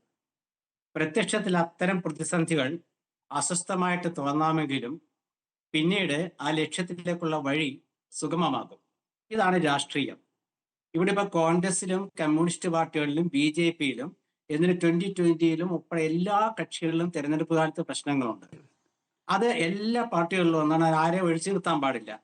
പിന്നെ ഓരോരുത്തരും ഇവിടെ രാജു പി നായർ കോൺഗ്രസിന്റെ കാര്യവും നിതീഷ് നമ്മുടെ കണിച്ചേരി. CPM-ന്റെ കാര്യമൊക്കെ പറയും. അത് അവരുടെ ഒരു പാർട്ടിയെ ന്യായീകരിക്കേണ്ട വസ്തുതകളാണിത്. പക്ഷെ നമ്മൾ കാണേണ്ടത് എന്താണെന്ന് വെച്ചാൽ ഈ വക കാര്യങ്ങളൊക്കെ നമ്മളൊരു സൂക്ഷ്മദർശിനി വെച്ച് കാണുകയാണെങ്കിൽ ഇതൊരു പുതുമയുള്ള കാര്യമൊന്നുമല്ല. ഇത്തവണ തെരഞ്ഞെടുപ്പ് തീയതി നേരത്തെ പ്രഖ്യാപിച്ചപ്പോൾ കോൺഗ്രസ് അവരുടെ സ്ഥാനാർത്ഥി ലിസ്റ്റ് പ്രഖ്യാപിക്കാൻ കഴിഞ്ഞില്ല. പക്ഷെ എന്നും കോൺഗ്രസ് ആണ് സ്ഥാനാർത്ഥി ലിസ്റ്റ് പ്രഖ്യാപിക്കുന്നത്. അതുകൊണ്ട് ആദ്യം ഇത്തവണ CPM പ്രഖ്യാപിക്കും എന്നൊരു തോന്നൽ CPM-ന് വന്നു. അവർ പെട്ടെന്നൊരു ലിസ്റ്റ് അങ്ങ് പ്രഖ്യാപിച്ചു. അതിൽ ഏതാണ്ട് എല്ലാവരും സിറ്റിംഗ് MLA-മാരാണ്. പിന്നെ കുറച്ചു പേരെ പുതിയ സ്ഥാനാർത്ഥികളാക്കി. ആ ലിസ്റ്റ് പ്രഖ്യാപിച്ചിട്ട് പിന്നീട് ആ പാർട്ടിയിലെ ആ ലിസ്റ്റിനെ ചൊല്ലി പാർട്ടി സെക്രട്ടറിയുടെ ഭാര്യ മത്സരിക്കുന്നതിനെ ചൊല്ലി CPM-ന്റെ പിണറായി വിജയനോളം പാരമ്പര്യമുള്ള ഒരു പക്ഷേ അനുവദിച്ചിരുന്നെങ്കിൽ പാർട്ടിയുടെ സംസ്ഥാന സെക്രട്ടറി ആകുമായിരുന്ന TK ഗോവിന്ദൻ പാർട്ടി വിട്ടുപോയി. ഇതാണല്ലോ ഒരവസ്ഥ. കോൺഗ്രസിലെ ശ്രീ സുധാകരനും അതുപോലെ വേറെ പറഞ്ഞു വെക്കുന്ന പേര് വെച്ച് അടൂർ പ്രകാശുമൊക്കെ മത്സരിക്കാനായിട്ട് താല്പര്യം പ്രകടിപ്പിച്ചു എന്ന് പറഞ്ഞു. ഇവരാരും പരസ്യമായിട്ട് പറഞ്ഞിട്ടില്ല. പരസ്യമായി പറഞ്ഞിട്ടുണ്ട്. സുധാകരനോട് ഒരിക്കൽ ചോദിച്ചു, എനിക്ക് മത്സരിക്കണമെന്ന് അദ്ദേഹം പറഞ്ഞു. കോൺഗ്രസ് ആണെങ്കിൽ ഇക്കാര്യത്തില് MP-മാർ മത്സരിക്കണമെന്നോ തീരുമാനമെടുത്തിട്ടില്ല. അവർ തീരുമാനിക്കട്ടെ. അങ്ങനെ തീരുമാനിക്കുമ്പോൾ ഞാൻ ആദ്യമേ തന്നെ ഒരിക്കൽ പറഞ്ഞിട്ടുണ്ട് ഈ ചർച്ചയില്, കണ്ണൂരിലെ ശ്രീ സുധാകരൻ കോൺഗ്രസിന്റെ സ്ഥാനാർത്ഥിയായിട്ട് വരികയാണെങ്കിൽ കണ്ണൂരിലത്തെ കമ്മ്യൂണിസ്റ്റ് രാഷ്ട്രീയ സാഹചര്യം വെച്ചുകൊണ്ട് അത് കോൺഗ്രസിന് ഗുണകരമായ കാര്യമായിട്ട് മാറും. കാരണം അവിടെ ഓളം ഉണ്ടാക്കാൻ ശ്രീ സുധാകരന് കഴിയും. അടൂർ പ്രകാശിന് കോന്നി ജയിക്കാൻ കഴിയുമെങ്കിൽ ആ കോന്നി കിട്ടുന്നതും ഒപ്പം തന്നെ ശിവഗിരി മഠത്തിന്റെ അവർക്ക് ചില പരിഭവങ്ങൾ കോൺഗ്രസിനെ കുറിച്ചുണ്ട്. ആ പരിഭവം തീർക്കാനായിട്ടും കഴിയും. ഇതാണ് കാര്യങ്ങൾ. അല്ലല്ല, അങ്ങ് ഈ പറഞ്ഞ എന്ത് പുതിയ ഭരണ സംസ്കാരവും എന്ത് പുതിയ ബദലുമാണ് ഈ കാഴ്ചവെക്കുന്നത്? കാരണം ശിവഗിരിയിൽ നിന്നും വന്ന പ്രതികരണം എന്തായിരുന്നു? ഞങ്ങൾ 18 പേരുടെ ലിസ്റ്റ് അവിടെ കൊടുത്തിട്ടുണ്ട്, അത് നടന്നിട്ടില്ലെങ്കിൽ കാണിച്ചു തരാം എന്ന രൂപത്തിലുള്ള ഭീഷണിപ്പെടുത്തലാണ്. അതിന് വഴങ്ങിക്കഴിഞ്ഞാൽ പിന്നെ ഈ കോൺഗ്രസിന് ഒരു മാറ്റവുമില്ല. നിങ്ങൾ എന്തായിരുന്നു നേരത്തെ അത് തന്നെയാണ് ഇപ്പോഴും എന്നുള്ള ഒരു മറുപടിയാണ് ജനം നൽകുക എന്നുള്ളതാണ്. അങ്ങ് പറഞ്ഞ ഒരു തരത്തിലുള്ള വ്യത്യാസം, ഈ പറഞ്ഞ തർക്കമൊക്കെ സ്ഥിരമാണല്ലോ കോൺഗ്രസിൽ എന്ന് പറയുമ്പോൾ ഇത് പഴയതുപോലെ അല്ലല്ലോ. 10 വർഷം ഭരണം ലഭിക്കാതെ വന്ന തെരഞ്ഞെടുപ്പാണ്. ദിവസങ്ങളില്ല, 26 ദിവസം കഴിഞ്ഞാൽ ഇതവിടെ ദുഷ്ഭരണം അവസാനിക്കുമെന്നൊക്കെയാണ് പറഞ്ഞിരുന്നത്. എത്രത്തോളം ആത്മവിശ്വാസം ആ പറഞ്ഞതിൽ നിന്നും ഈ 3 ദിവസം കഴിഞ്ഞിട്ടുണ്ട് ശ്രീകുമാർ? നോക്കൂ സ്മൃതി, ഈ ആത്മവിശ്വാസം എന്ന് പറയുന്നത് സാഹചര്യം അനുസരിച്ച് ഉണ്ടാകുന്നതാണ്. LDF സ്ഥാനാർത്ഥികളെ പ്രഖ്യാപിച്ചപ്പോൾ അന്ന് LDF പ്രവർത്തകരുടെ ഒരു ആത്മവിശ്വാസം ഉണ്ടായിരുന്നു. നമ്മൾ സത്യമായിട്ട് തന്നെ കാണണം. പക്ഷെ പിറ്റേന്ന് വൈകുന്നേരം ആയപ്പോഴത്തേക്ക് ആ ആത്മവിശ്വാസം പോയി. ഇപ്പൊ ആർക്കും ആത്മവിശ്വാസം അവരവരുടെ കക്ഷികൾക്കിടയിലില്ല. കാരണം ഒരാൾക്കും കൃത്യമായിട്ട് തീരുമാനം എടുക്കാൻ പറ്റിയിട്ടില്ല. CPM-ന് ഇന്ന് പ്രതിരോധിക്കാനല്ലേ പറ്റുന്നുള്ളൂ അവരുടെ പാർട്ടിയെ കുറിച്ചുള്ള കാര്യങ്ങളില്. അവർക്ക് നേട്ടം പറയാൻ പറ്റുന്നുണ്ടോ? 10 വർഷത്തെ നേട്ടം പറയാൻ പറ്റുന്നുണ്ടോ? കഴിഞ്ഞ ഒരാഴ്ചയായിട്ട് കേരളത്തിലെ CPM-ന് ആ പാർട്ടിയിൽ നടക്കുന്ന അന്തഃഛിദ്രങ്ങളെ കുറിച്ചുള്ള എതിർ കക്ഷികളുടെ ചോദ്യങ്ങൾക്ക് മറുപടി പറയാനല്ലാതെ അവർക്ക് അവരുടെ ഗവൺമെന്റിന്റെ നേട്ടങ്ങളെ കുറിച്ച് പറയാൻ പറ്റുന്നുണ്ടോ? എന്താ കാരണം? തെരഞ്ഞെടുപ്പ് പൂർണ്ണമായിട്ടില്ലാത്തതുകൊണ്ടാണ്. നമ്മുടെ മുഖ്യമന്ത്രി സ്മൃതി 2-3 ദിവസമായിട്ട് എവിടെയാണ് ഒരു പത്രസമ്മേളനമോ അല്ലെങ്കിൽ അഭിപ്രായ പ്രകടനമോ നടത്തിയതായി കാണുന്നത്? പ്രസംഗിക്കുന്നത് ശരിയാണ്. അദ്ദേഹം ധർമ്മടത്ത് റോഡ് ഷോ നടത്തിയിരിക്കുകയാണോ? പ്രചാരണത്തിലാണ് ശ്രീകുമാർ? അല്ല, ഞാൻ പറയുന്നതല്ല. ഒരു പാർട്ടിയെ നയിക്കുന്ന ക്യാപ്റ്റൻ ആ പാർട്ടിയിലെ അന്തഃഛിദ്രങ്ങൾ, സുധാകരൻ പോയതും TK ഗോവിന്ദൻ പോയതും നിസാരമല്ലല്ലോ. ആ അന്തഃഛിദ്രങ്ങളെ കുറിച്ച് ആ പാർട്ടി നേതാക്കൾ വേവലാതിപ്പെടുമ്പോൾ, പ്രവർത്തകർ അസ്വസ്ഥരാകുമ്പോൾ, അണികൾ രോഷം കൊള്ളുമ്പോൾ അതിനെക്കുറിച്ച് പറയണ്ടേ മുഖ്യമന്ത്രി? നമ്മുടെ പത്രസുഹൃത്തുക്കൾ, കണ്ണൂരിലുള്ള പത്രസുഹൃത്തുക്കൾ എന്താ അദ്ദേഹത്തെ പോയി കാണാതെ? അതോ അദ്ദേഹം സമ്മതിക്കാഞ്ഞിട്ടാണോ? VD സതീശനെ ഓരോ മണിക്കൂർ കൂടുമ്പോഴും കാണുന്നുണ്ട്. എന്തോ മുഖ്യമന്ത്രിയെ ഒരു ദിവസത്തിൽ കണ്ട 2 ദിവസം കൂടുമ്പോൾ കണ്ടുകൂടെ? കാണാൻ സമ്മതിക്കില്ല. എന്താ കാരണം? മുഖ്യമന്ത്രിക്കൊന്നും പറയാനില്ല. ഇവിടെ സുധാകരനെ കുറിച്ച് ശ്രീ നിതീഷ് പറഞ്ഞല്ലോ, അദ്ദേഹത്തെ കുറിച്ചൊക്കെ പറഞ്ഞല്ലോ. MM മണി കഴിഞ്ഞ ദിവസം അതെനിക്കൊന്ന് മിനിയാന്നാന്ന് തോന്നുന്നു, അദ്ദേഹം ഒരു ഇന്റർവ്യൂവിൽ അദ്ദേഹം പറയുകയാണ്, സുധാകരൻ ഒരു ഫൈറ്ററാണ്. സുധാകരനോട് പാർട്ടി നേതാക്കൾ സംസാരിക്കണമായിരുന്നു. സുധാകരന്റെ വീട്ടിലേക്ക് മാർച്ച് നടത്തിയത് ശരിയായില്ല. അത് ആലപ്പുഴയിലത്തെയൊക്കെ ഒരു തരം രാഷ്ട്രീയമാണ്. MM മണിയാ പറഞ്ഞേ. മനസ്സിലായോ? അപ്പൊ പാർട്ടി നേതാക്കൾക്കിടയിൽ ഭിന്നതയുണ്ട്. സുധാകരൻ പോയതുകൊണ്ട് അങ്ങ് പടിയടക്കുകയല്ല വേണ്ടത്. അപ്പൊ ഇവിടെ നമ്മൾ കാണാത്ത വിഷയം, നമ്മൾ ചർച്ച ചെയ്യാത്ത വിഷയം എന്താണ്? 2 മുന്നണികളുടെയും രാഷ്ട്രീയ അജണ്ട 2 ദിവസമായിട്ട് ചർച്ച ചെയ്യപ്പെടുന്നില്ല കേരളത്തില്. സ്ഥാനാർത്ഥികളല്ലല്ലോ സ്മൃതി പ്രശ്നം, മുന്നണിയല്ലേ പ്രശ്നം. സ്ഥാനാർത്ഥികൾ വരെ ഇപ്പം ഞാനൊരു കാര്യം വ്യക്തമായിട്ട് പറയട്ടെ, കോൺഗ്രസിന്റെ ഏതാണ്ട് 95 സ്ഥാനാർത്ഥികളില് ഏതാണ്ട് ഒരു 85 സ്ഥാനാർത്ഥികളും അവരവരുടെ മണ്ഡലങ്ങളിൽ പരിചിതമുള്ളവരുമാണ്. അതിലൊരു 60 പേരും ഇപ്പോഴും സജീവമാണ് മണ്ഡലത്തില്. അവർ സ്ഥാനാർത്ഥി ലിസ്റ്റ് ഔദ്യോഗികമായി വരുന്നതിന് മുമ്പേ അവർ സജീവമാണ്. അപ്പൊ 23 ദിവസത്തിന് കൊണ്ട് ഒരു പെട്ടെന്നൊരു ദിവസത്തിന് വേണ്ടി ഒന്നും വർക്ക് ചെയ്യേണ്ട കാര്യമൊന്നുമില്ല. കൃത്യമായിട്ടൊക്കെ സമയമുണ്ട്. അവരെ എല്ലാവർക്കും അറിയാം. അപ്പൊ തൃശ്ശൂർ ജില്ലയിൽ തന്നെ അറിയാം, എനിക്കറിയാം. 13 മണ്ഡലങ്ങളിൽ ഏതാണ്ട് 8 മണ്ഡലങ്ങളിലെ എല്ലാ സ്ഥാനാർത്ഥികളും സജീവമായിരുന്നു. ഔദ്യോഗിക പ്രഖ്യാപനം ഇന്നും ഇന്നലെയൊക്കെ ആയിട്ടാണ് വന്നത്. അപ്പൊ അതൊക്കെ വേറെ വിഷയം. കാരണം മുന്നണിയെ കുറിച്ചാണ്. കാരണം എല്ലാ സ്ഥാനാർത്ഥികളെയും ജനങ്ങൾക്കറിയാം. പുതിയതായിട്ട് വരുന്ന സ്ഥാനാർത്ഥികളാണെങ്കിൽ തന്നെ അവരെയും ജനങ്ങൾക്കറിയാം. കാരണം എന്താ, സോഷ്യൽ മീഡിയയുടെ കാലമാണ്. പഴയ കാലത്ത് അങ്ങനെയല്ലല്ലോ. പഴയ കാലത്ത് വെച്ചാൽ സ്ഥാനാർത്ഥി ആരാണെന്ന് അറിയണമെങ്കിൽ പത്രത്തിൽ പടം അച്ചടിച്ചു വരണം. ഇപ്പൊ അത് വേണ്ടല്ലോ, എവിടെയും ആളുകളെ മനസ്സിലാക്കാൻ പറ്റും. പിന്നെ ഓരോ ജില്ലയിലും കോൺഗ്രസിലെ ഉള്ളിലെ പ്രശ്നങ്ങളുണ്ട്. കാരണം എന്താണ്, ഇന്ന സ്ഥാനാർത്ഥി വരുമ്പോൾ അവിടെയുള്ളവർ അഭിപ്രായം പറയും. അഭിപ്രായം പറഞ്ഞില്ലെങ്കിൽ പാർട്ടിക്കുള്ളിലുള്ള അസ്വസ്ഥരായവരെ പിടിച്ചു നിർത്താൻ പറ്റില്ല സ്മൃതി. അതൊരു തന്ത്രമാണ്. അഭിപ്രായം ഒരു പറയുക DCC മാത്രമല്ല, പ്രസിഡന്റ് പറയണേ, സ്ഥാനാർത്ഥികളാകാനും റെഡി ആയിട്ടുണ്ട് പല ആൾക്കാരും. അല്ലെന്ന് ഞാൻ പറയട്ടെ, സ്ഥാനാർത്ഥികളാകാൻ റെഡിയായിട്ടിരിക്കുന്നവരും സ്ഥാനാർത്ഥികളായിട്ട് വേറൊരു സ്ഥലത്തേക്ക് വരുന്നവരെ കുറിച്ചൊക്കെ അഭിപ്രായം വരും. കാരണം എന്താ വെച്ചാൽ ഒരു എല്ലാം ശരിയായിട്ട് പോവുകയാണ് എന്നൊരു DCC പ്രസിഡന്റ് പറയുകയാണെങ്കിൽ അവിടെ അസ്വസ്ഥത ഉണ്ടാകും. നേരെ മറിച്ച് ഞങ്ങളുടെ നാട്ടിലെ വികാരം ഇതാണ് എന്ന് പരസ്യമായിട്ട് പ്രസ്താവന നടത്തിയാൽ ആ പ്രസ്താവന ആ സ്ഥാനാർത്ഥി വരുന്നോട് നിൽക്കും. അല്ലെ ചോദ്യം വരും, നിങ്ങൾ എന്തുകൊണ്ട് ചോദിച്ചില്ല, മിണ്ടിയില്ല എന്നുള്ള ചോദ്യം വരും. ഇതൊന്നും ഒരു പുതുമയുള്ള കാര്യമല്ല. അത് CPM അങ്ങനെയാ. പക്ഷെ വിഷയം എന്താ വെച്ചാൽ നമ്മൾ കാണാത്തൊരു വിഷയം, ചരിത്രപരമായ വിഷയം ഈ തെരഞ്ഞെടുപ്പിലുണ്ട്. അതെന്താന്ന് വെച്ചാൽ 50 വർഷമായിട്ട് കേരളം കാണാത്ത ചില കാര്യങ്ങൾ. ഒന്ന്, കേരളം ഇന്നേ വരെ കണ്ടിരുന്ന അരിവാൾ ചുറ്റികയിൽ മത്സരിച്ചിരുന്ന G. സുധാകരൻ അരിവാൾ ചുറ്റിയ നക്ഷത്രത്തെ എതിർക്കുന്നു. 2, കേരളം ഇന്നേ വരെ കാണാത്ത പാർട്ടി സെക്രട്ടറിയുടെ സ്ഥാനാർത്ഥി പാർട്ടി സെക്രട്ടറിയുടെ ഭാര്യ ഞാൻ കഴിഞ്ഞാൽ മത്സരിക്കണം എന്ന് പറഞ്ഞപ്പോൾ പറ്റില്ലെന്ന് പറഞ്ഞ് ഒരു ജില്ലാ സെക്രട്ടേറിയറ്റ് അംഗം പുറത്തേക്ക് വരുന്നു. 3, കേരളത്തിൽ VS അച്യുതാനന്ദനെ എന്നൊക്കെ ജനം കണ്ടു തുടങ്ങിയോ അന്നൊക്കെ സുരേഷ് എന്നൊരാളെ കണ്ടിരുന്നു. അതേ നേതാവാണ് അനുയായിയൊന്നും വിഷയമല്ല. സുരേഷിനെ കാണാത്ത ആരുണ്ട് കേരളത്തില്? അച്യുതാനന്ദന്റെ VSന്റെ സുരേഷ് എന്ന് പറഞ്ഞ ആരാ ഉള്ളത്? ആ സുരേഷ് മലമ്പുഴയിൽ കൈപ്പത്തി ചിഹ്നത്തിൽ കോൺഗ്രസിന്റെ ലേബലിൽ മത്സരിക്കുന്നു. കേരളം ഒരിക്കലെങ്കിലും വിചാരിച്ചോ ഇങ്ങനെ സ്മൃതി ഇന്നേ വരെ ചിന്തിച്ചിട്ടുണ്ടോ? VSന്റെ സുരേഷ് മലമ്പുഴയിൽ കൈപ്പത്തി ചിഹ്നത്തിൽ വോട്ട് ചോദിക്കുന്നത് ചിന്തിച്ചിട്ടുണ്ടോ? അവിടെയാണ് തുടർഭരണം ഒരു പാർട്ടിയെ നശിപ്പിച്ചു എന്ന് പറഞ്ഞത്. അങ്ങനെ തുടർഭരണം നശിപ്പിച്ചു എന്ന് പറഞ്ഞത് ആ പാർട്ടിയിലുള്ളവരാണ്. അപ്പൊ അങ്ങനെ വരുമ്പോൾ ഒരു സ്ഥാനാർത്ഥി ലിസ്റ്റ് ഇറക്കിയിട്ട് ബഹളം ഉണ്ടാക്കണോ, അതോ 3 ദിവസം വൈകിട്ട് ഒരു പരിപൂർണ സ്ഥാനാർത്ഥി ലിസ്റ്റ് ഇറക്കി അതിനെക്കുറിച്ച് ചർച്ച പോലും ഇല്ലാതെ മുന്നോട്ട് പോകണോ? അതാണ് ഞാൻ പറഞ്ഞത്. അസ്വസ്ഥത പ്രത്യക്ഷത്തിൽ തോന്നുമെങ്കിലും വൈകിയാലും ആ വഴി സുഗമമാക്കാൻ കോൺഗ്രസിന് സാധിക്കും. ഞാൻ നേരത്തെ പറഞ്ഞപ്പോ സ്മൃതി ചോദിച്ചു ശിവഗിരി മഠത്തെ കുറിച്ച്. ശിവഗിരി മഠം എന്ന് പറയുന്നതും ഏതെങ്കിലും ഒരു മതസ്ഥാപനം എന്ന് പറയുന്നതും വിശ്വാസികളെ ഭൂരിപക്ഷം അനുകൂലിക്കുന്നുണ്ടെങ്കിൽ ആ സ്ഥാപനത്തെ, ആ മഠങ്ങളെ, ആ പ്രസ്ഥാനങ്ങളെ ബഹുമാനിക്കുന്ന ഒരു പാരമ്പര്യം കോൺഗ്രസിനുണ്ട്. അതുകൊണ്ടാണ് ശിവഗിരി മഠം പറഞ്ഞാലും സഭ പറഞ്ഞാലും കേൾക്കുമെന്ന് പറയുന്നത്. ശിവഗിരി മഠം 18 പേരുടെ ലിസ്റ്റ് കൊടുക്കാം, ഒരു തെറ്റുമില്ല. സഭയ്ക്ക് കൊടുക്കാം, ഒരു തെറ്റുമില്ല. അല്ല, അങ്ങനെയല്ല ഞാൻ കേട്ടിട്ടുള്ളത്. സാമുദായിക നേതാക്കൾക്കും ഈ പറയുന്ന സഭയ്ക്കായാലും ഈ പറഞ്ഞ ശിവഗിരി മഠം പോലുള്ള സംവിധാനങ്ങൾക്കായാലും അവർക്ക് അവരുടെ അഭിപ്രായം പറയാം. പക്ഷെ രാഷ്ട്രീയത്തിൽ ഇടപെടേണ്ടതില്ല, നിങ്ങൾ നിങ്ങളുടെ മേഖലയിൽ പ്രവർത്തിക്കുക, രാഷ്ട്രീയത്തിൽ ഇടപെടേണ്ടതില്ല എന്ന് പ്രതിപക്ഷ നേതാവ് പറയുന്നതാണ് ഞാൻ കേട്ടിട്ടുള്ളത്.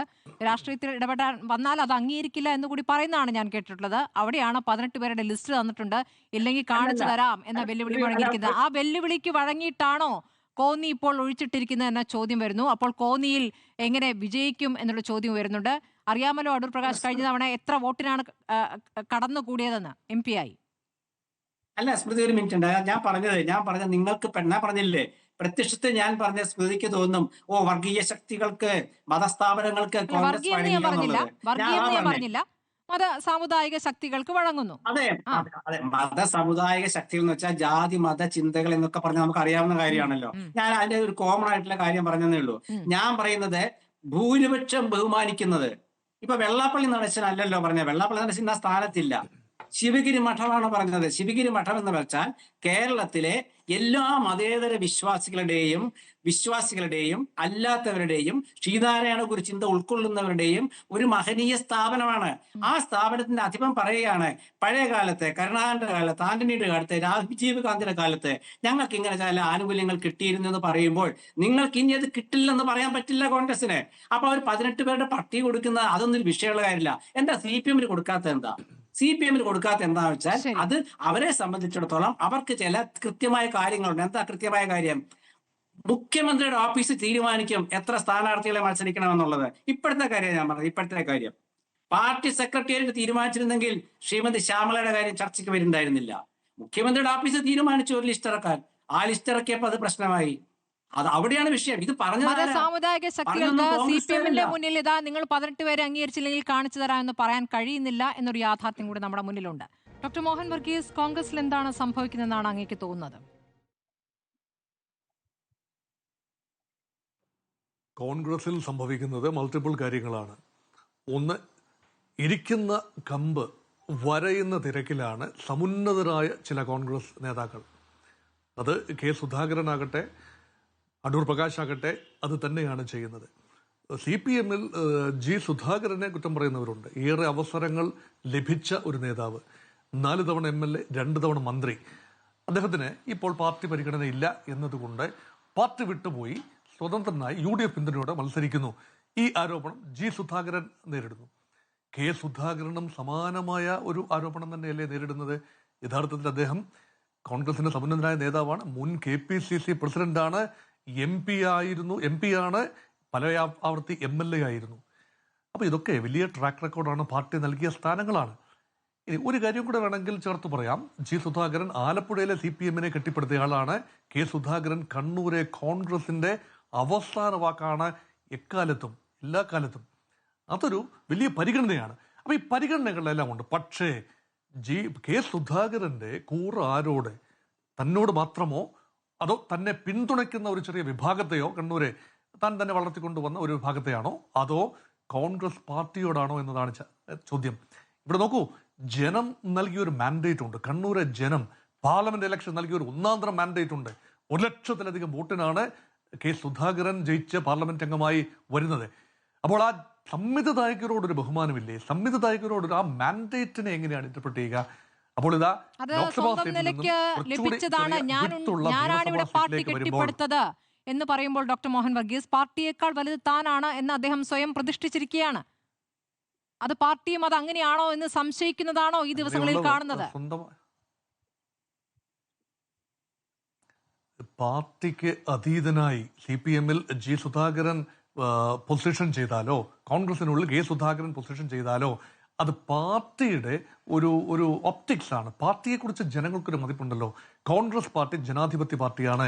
കോൺഗ്രസിന്റെ ദൗർബല്യവും സ്ട്രെങ്ത്തും ഒന്നു തന്നെയാണ്, ഈ ജനാധിപത്യമാണ്. ആർക്കും അഭിപ്രായം പറയാം. വലിയ അച്ചടക്കത്തിന്റെ ചാട്ടവാറൊന്നും വലുതായി ഉണ്ടാവില്ല. അതുകൊണ്ട് അഭിപ്രായ സ്വാതന്ത്ര്യമുണ്ട്. അതേസമയം CPM ഉൾപ്പാർട്ടി ജനാധിപത്യത്തെക്കുറിച്ച് പറയുന്നു, വാദോരാതെ സംസാരിക്കുന്നു. പക്ഷെ തിരുവായ്ക്ക് എതിർവായില്ല എന്ന മട്ടിൽ തന്നെയാണ്. വലിയ രീതിയിലുള്ള സ്വജനപക്ഷപാതം CPM നടക്കുന്നു. MV ഗോവിന്ദന്റെ ഭാര്യ VK ശ്യാമള തീർച്ചയായും പാർട്ടി അംഗമാണ്, നേതാവാണ്, ഒക്കെയാണ്.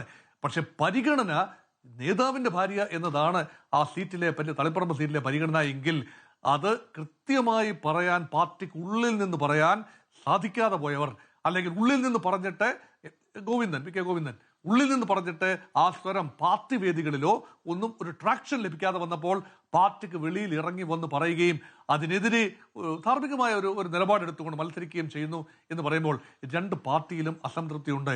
കോൺഗ്രസിന്റെ അസംതൃപ്തിയൊക്കെ എക്കാലത്ത് ഉണ്ടായിരുന്നത് തന്നെയാണ്. കാരണം ഞാൻ ഓർക്കുന്നു 2001 തെരഞ്ഞെടുപ്പിൽ കോൺഗ്രസ് ചരിത്രത്തിൽ ഏറ്റവും വലിയ ഭൂരിപക്ഷം നേടി, UDF ഏറ്റവും വലിയ ഭൂരിപക്ഷം നേടി, AK ആന്റണി അധികാരത്തിൽ വന്ന ആ ഒരു സമയത്ത് എനിക്ക് തോന്നുന്നു 5 സ്ഥാനാർത്ഥികളെയാണ് മാറ്റിയത്, അവസാന നിമിഷം മാറ്റിയത്. സ്ഥാനാർത്ഥിത്വം പ്രഖ്യാപിച്ച ആളുകളെ മാറ്റി മറ്റ് 5 സ്ഥാനാർത്ഥികൾക്ക് അവസരം കൊടുക്കുന്ന ഒരു കാഴ്ച നമ്മൾ കണ്ടു. കോൺഗ്രസിന് രീതിശാസ്ത്രമാണ്. പക്ഷേ ഇത് അവസാന മണിക്കൂറാണ്. തെരഞ്ഞെടുപ്പിന് പോകാൻ കേവലം 21 ദിവസം മാത്രമാണുള്ളത്. അതിനു മുൻപ് നാമനിർദ്ദേശ പത്രിക കൊടുക്കുന്നതിന് 2-3 ദിവസം മുൻപ് തന്നെ ഇതുപോലെയുള്ള വിലപേശൽ എന്തുതരം സന്ദേശമാണ് കോൺഗ്രസ് പാർട്ടി ജനങ്ങൾക്ക് നൽകുന്നത്? അധികാരത്തിന് വേണ്ടി മാത്രം കടിപിടി കൂടുന്ന ചില നേതാക്കൾ. ശ്രീ അടൂർ പ്രകാശിന്റെ കാര്യം ഇവിടെ സൂചിപ്പിച്ചു. ശ്രീ അടൂർ പ്രകാശ് തീർച്ചയായും കോന്നിയിൽ അനിവാര്യനാണ് അനിൽ അടൂർ പ്രകാശ് എന്ന് പറയുന്നു. 100 സീറ്റ് ലഭിക്കാൻ സാധ്യതയുള്ള കോൺഗ്രസ് എന്ന് കോൺഗ്രസ് നേതാക്കൾ പറയുന്നു. ശ്രീ രാജു പി നായർ ഉറപ്പിച്ചു പറയുന്നു 100 സീറ്റും അതും കടക്കും എന്ന് പറയുന്നു. കോൺഗ്രസ് സപ്പോർട്ടറായ തീർച്ചയായും കോൺഗ്രസിനോട് സ്നേഹമായി പെരുമാറുന്ന എൻ ശ്രീകുമാർ സാറും ഇതാണ് സമാനമായ രീതിയിലാണ് പറയുന്നത്. പക്ഷേ 100 സീറ്റ് കിട്ടും എന്ന ഒരു ആത്മവിശ്വാസമുള്ള ഒരു പാർട്ടിക്ക് ഓരോ സീറ്റും നിർണായകമാണ് എന്നതുകൊണ്ടാണോ അടൂർ പ്രകാശ് മാത്രമേ കോന്നി മണ്ഡലത്തിൽ മത്സരിച്ചാൽ വിജയിക്കൂ? അതുകൊണ്ടായിരുന്നു ഇവിടെ ആറ്റിങ്ങൽ മണ്ഡലത്തിൽ ലോക്സഭാ തെരഞ്ഞെടുപ്പ് വന്നപ്പോൾ ആറ്റിങ്ങലിലേക്ക് അടൂർ പ്രകാശിന് വിട്ട് മറ്റാരുമില്ലായിരുന്നു. ആറ്റിങ്ങലിലേക്ക് വിടുമ്പോൾ ഒരു വ്യക്തി നിർണായകമാകുന്നു. ആ വ്യക്തി നിർണായകമാണ് എന്നത് കറക്റ്റാണ്. പക്ഷേ ഇപ്പൊ ഇത്രയധികം അനുകൂലമായ സാഹചര്യം UDF-നുണ്ട് എന്ന് UDF-ന്റെ നേതാക്കൾ ഒരേ സ്വരത്തിൽ ആടയിട്ട് പറയുമ്പോൾ നിലപാടുകൾ എടുക്കാൻ കഴിയാത്തത് എന്തുകൊണ്ട്? ഹൈക്കമാൻഡിന്റെ ശക്തി എവിടെ പോയി? ഹൈക്കമാൻഡിനെ കുറിച്ചാണല്ലോ പറയുന്നത്. ഹൈക്കമാൻഡിന്റെ ചാട്ടവാറിനുള്ളിൽ എല്ലാ കോൺഗ്രസുകാരും പഞ്ചപുച്ഛമടക്കി നിൽക്കും. അത് സാധിക്കുന്നില്ല. പല ന്യായീകരണത്തിനായി പറയും കേന്ദ്രത്തിൽ ഭരണമുണ്ടായിരുന്ന ഒരു കാലത്തെ ഹൈക്കമാൻഡ് പറഞ്ഞത് അതുപോലെ നടക്കുമായിരുന്നു. ഇപ്പോഴങ്ങനെയല്ല അവസ്ഥ. ശരിയായിരിക്കാം. പക്ഷേ ഹൈക്കമാൻഡ് കൾച്ചർ ഇവിടെ ഇപ്പോഴും ഉണ്ട് എന്ന് പറയുകയും യഥാർത്ഥത്തിൽ ഹൈക്കമാൻഡ് തീരുമാനിക്കുമെന്ന് പറഞ്ഞുകൊണ്ട് വി ഡി സതീശനും രമേശ് ചെന്നിത്തലയും ഒക്കെ പറഞ്ഞ കാര്യം എന്താണ്? ഇന്നും ഇന്നലെയുമായി പറഞ്ഞത് എന്താണ്? ഹൈക്കമാൻഡ് തീരുമാനിക്കും. ഇവിടെ അവർക്ക് MP-മാരാണ്, വലിയ ആളുകളാണ്. MP-മാരുടെ കാര്യത്തിൽ ആത്യന്തിക തീരുമാനം കോൺഗ്രസ് ഹൈക്കമാൻഡ് എടുക്കും എന്ന് പറയുമ്പോൾ ഇവിടുത്തെ നേതൃത്വത്തിന് ഒരു നിലപാടില്ലേ? KPCC പ്രസിഡന്റ് ഒരു നിലപാടില്ലേ? കേരളത്തിൽ നിന്ന് ആരെയാണ് വേണ്ടത് എന്ന് ഹൈക്കമാൻഡിനോട് പറയാൻ ഒരു നിലപാടില്ലേ? പ്രതിപക്ഷ നേതാവ് നിലപാടുകളുടെ രാജകുമാരൻ എന്നാണ് വി ഡി സതീശനെ അറിയപ്പെടുന്നത്. അത് വലിയൊരു പിന്തുണയാണ്. വി ഡി സതീശന്റെ ഏറ്റവും വലിയ സാധ്യത എന്താണ്? അദ്ദേഹം കോൺഗ്രസിന്റെ ഈ അകത്തളങ്ങളിൽ വലിയ സ്വാധീനം ചെലുത്തി ഓരം ചേർന്ന് നിൽക്കുന്നു എന്നതല്ല പ്രധാനപ്പെട്ട കാര്യം. മറിച്ച് നിലപാടുകൾ എടുത്ത് പ്രത്യേകിച്ചും മത സാമുദായിക നേതാക്കന്മാർ ഉൾപ്പെടെ തനിക്കെതിരെ വാളോങ്ങുമ്പോൾ അതിൽ കൃത്യമായ മറുപടി കൊടുത്ത് നിന്നതാണ് വലിയ കയ്യടി ഈ പ്രതിപക്ഷ നേതാവ് വി ഡി സതീശന് കിട്ടാനുള്ള ഒരു കാരണം. പക്ഷെ അദ്ദേഹവും ഇക്കാര്യത്തിൽ മൗനം പാലിക്കുകയാണ്. അതുകൊണ്ട് വരാൻ പോകുന്ന മഹാസൗഭാഗ്യം എല്ലാവരും ചിന്തിക്കുന്നു, കോൺഗ്രസുകാർ ചിന്തിക്കുന്നു, തങ്ങൾക്ക് മഹാസൗഭാഗ്യം വരികയാണ്. 10 വർഷത്തെ വറുതിയുടെ കാലത്തിന് ശേഷം, 10 വർഷത്തെ വനവാസത്തിന് ശേഷം ഇതാ തങ്ങൾ അധികാരത്തിന്റെ സുഖശീതളമയിലേക്ക് വരികയാണ്. അങ്ങനെയെങ്കിൽ അതിനകത്ത് ആ ബാൻഡ് ടു വാഗണിൽ ചാടിക്കേറാൻ ഒരുപാട് പേരുണ്ടാകും. പക്ഷെ അവരോട് അരുത്, നിങ്ങൾക്ക് അവസരം തന്നതാണ്, ഒന്ന് ക്ഷമിക്കൂ, ഞങ്ങൾ പാർട്ടി നിർത്തുന്ന സ്ഥാനാർത്ഥികളെ ഒന്ന് പിന്തുണയ്ക്കൂ എന്ന് പറയാനും നിലപാടെടുക്കാനുമുള്ള ആർജവം എന്തുകൊണ്ട് കോൺഗ്രസിന് കിട്ടുന്നില്ല? ഏറ്റവും അധികം ദുഃഖിതരായിരിക്കുന്നത് കോൺഗ്രസിനെ പിന്തുണയ്ക്കുന്ന ആളുകൾ തന്നെയാണ്. അവരിത് കണ്ട് ശരി, അവർക്കും ഇത് കണ്ട് ഒരു സംശയം തോന്നുന്ന രൂപത്തിലേക്കാണ് കാര്യങ്ങൾ പോകുന്നത് എന്നുള്ളതാണ്. ശ്രീ രാജു പി നായരിലേക്കും നിതിൻ കണിച്ചേരിയിലേക്കും വരാം. ശ്രീ രാജു പി നായർ, ഇപ്പോൾ അങ്ങ് തുടക്കത്തിൽ പറഞ്ഞത് CPM വിട്ട പ്രധാനപ്പെട്ട നേതാക്കളെയാണ്. ഇപ്പോൾ നിങ്ങളുടെ UDF മുന്നണിയിൽ നിന്ന് തന്നെ ലീഗിൽ നിന്നും അബ്ദുറഹ്മാൻ രണ്ടത്താണിയത ഇറങ്ങാനായി നിൽക്കുന്നു, CPM-മായി ചർച്ച നടത്തുന്നു, തിരൂരോ താനൂരോ ഏത് വേണമെങ്കിലും തരാമെന്നാണ് അവിടെ CPM നേതാക്കൾ പറയുന്നത്. അതൊരു ചോദ്യം. രണ്ടാമത്തത്, നിങ്ങളൊരു വിശാല പ്ലാറ്റ്ഫോം ഉണ്ടാക്കിയിരിക്കുകയാണ്, അതിലേക്ക് എല്ലാവർക്കും സ്വാഗതം എന്ന് പറഞ്ഞ് സണ്ണിയം കബിക്കാട്, CK ജാനു തുടങ്ങി ദളിത് വിഭാഗത്തിലെ പ്രധാനപ്പെട്ട നേതാക്കളുമായിട്ടൊക്കെ ചർച്ച നടത്തുകയും ചെയ്തു. അവർക്ക് ചില വാഗ്ദാനങ്ങൾ നൽകി. ഇപ്പോഴിതാ പറയുന്നു സീറ്റില്ല എന്ന്. അപ്പോൾ അത് അവരെ പറ്റിച്ച പോലെ ആയി എന്നുള്ള പ്രതികരണങ്ങൾ അവരുടെ ഭാഗത്തുനിന്നും വരികയാണ്. അല്ല, ഇറങ്ങാനായി നിൽക്കുന്നവരെ കുറിച്ച് ഞാൻ പറയുന്നില്ല. അവർ ഇറങ്ങിക്കഴിയുമ്പോൾ പറഞ്ഞാൽ പോരെ, അതല്ലാതെ ഹൈപ്പോത്തറ്റിക്കലായിട്ട് പറയാൻ കഴിയില്ലല്ലോ. അങ്ങ് സൂചിപ്പിച്ചത് അത്തരത്തിലുള്ള ചർച്ചകൾ നടന്നിട്ടില്ല. അല്ല, വരട്ടെ, അങ്ങനെ പോയി എന്നുള്ളതൊന്നും പറഞ്ഞിട്ടില്ലല്ലോ. വരട്ടെ, ഞങ്ങൾക്ക് അറിയാത്ത കാര്യമാണ്. ഞാനിപ്പോൾ ചർച്ചയ്ക്ക് കയറുന്നവരെ ഇവർ രണ്ടുപേരും അത്തരത്തിലുള്ള തീരുമാനം എടുത്തിട്ടില്ലെന്നാണ് ഞാൻ അറിഞ്ഞത്. അപ്പോൾ അതുകൊണ്ട് അത് വരികയാണെങ്കിൽ അപ്പോൾ സംസാരിക്കാം. പിന്നെ അങ്ങ് പറഞ്ഞ പോലെ സീറ്റ് നൽകുന്നത്, ഈ സീറ്റ് വാഗ്ദാനങ്ങളൊന്നും നടന്നിട്ടില്ല. പ്രതിപക്ഷ നേതാവ് വളരെ കൃത്യമായിട്ട് പറഞ്ഞിട്ടുണ്ട് അത്തരത്തിലുള്ള സീറ്റ് വാഗ്ദാനം ഉണ്ടായിരുന്നില്ല എന്ന് പറഞ്ഞിട്ടുണ്ട്. അത് മറ്റ് പാർട്ടികളുടെ കാര്യത്തിലും അത്തരത്തിൽ തന്നെയാണ്. ആവശ്യങ്ങൾ ഉന്നയിച്ചിട്ടുണ്ട്, ആവശ്യങ്ങൾ പരിഗണിക്കാം എന്ന് പറഞ്ഞിട്ടുണ്ട്. തീർച്ചയായിട്ടും ആ ആവശ്യങ്ങൾ പരിഗണിക്കുമ്പോൾ പല ഘടകങ്ങൾ ചിന്തിക്കും. ആ പല ഘടകങ്ങളുടെ അടിസ്ഥാനത്തിലാണ് തീരുമാനം എടുക്കുന്നത്.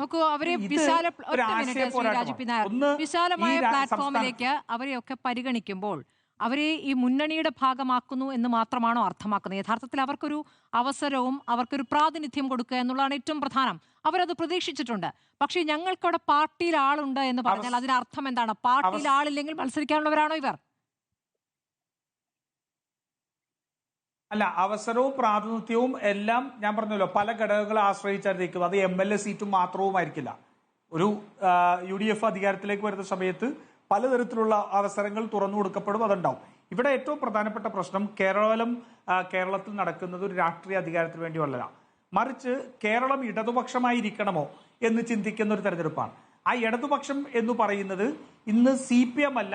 CPM അവരുടെ കോർപ്പറേറ്റ് വൽക്കരണം കൊണ്ട്, അവരുടെ കൺസൾട്ടൻസി ഭരണം കൊണ്ട്, വർഗീയത കൊണ്ട് ഇന്ന് തീവ്ര വലതുപക്ഷമായി മാറിയിരിക്കുന്നു. തീവ്ര വലതുപക്ഷ രാഷ്ട്രീയത്തിന് കേരളത്തിൽ ഇടമില്ലാത്ത സ്ഥലമാണ്. അതാണ് BJPക്ക് പച്ച തൊടാൻ പോലും പറ്റാത്തത്. അവിടെ പിണറായി വിജയൻ കൂടി BJPയോടൊപ്പം ആ തീവ്ര വലതുപക്ഷത്തിന്റെ രാഷ്ട്രീയത്തിന്റെ വക്താവായി മാറിയിരിക്കുന്നു.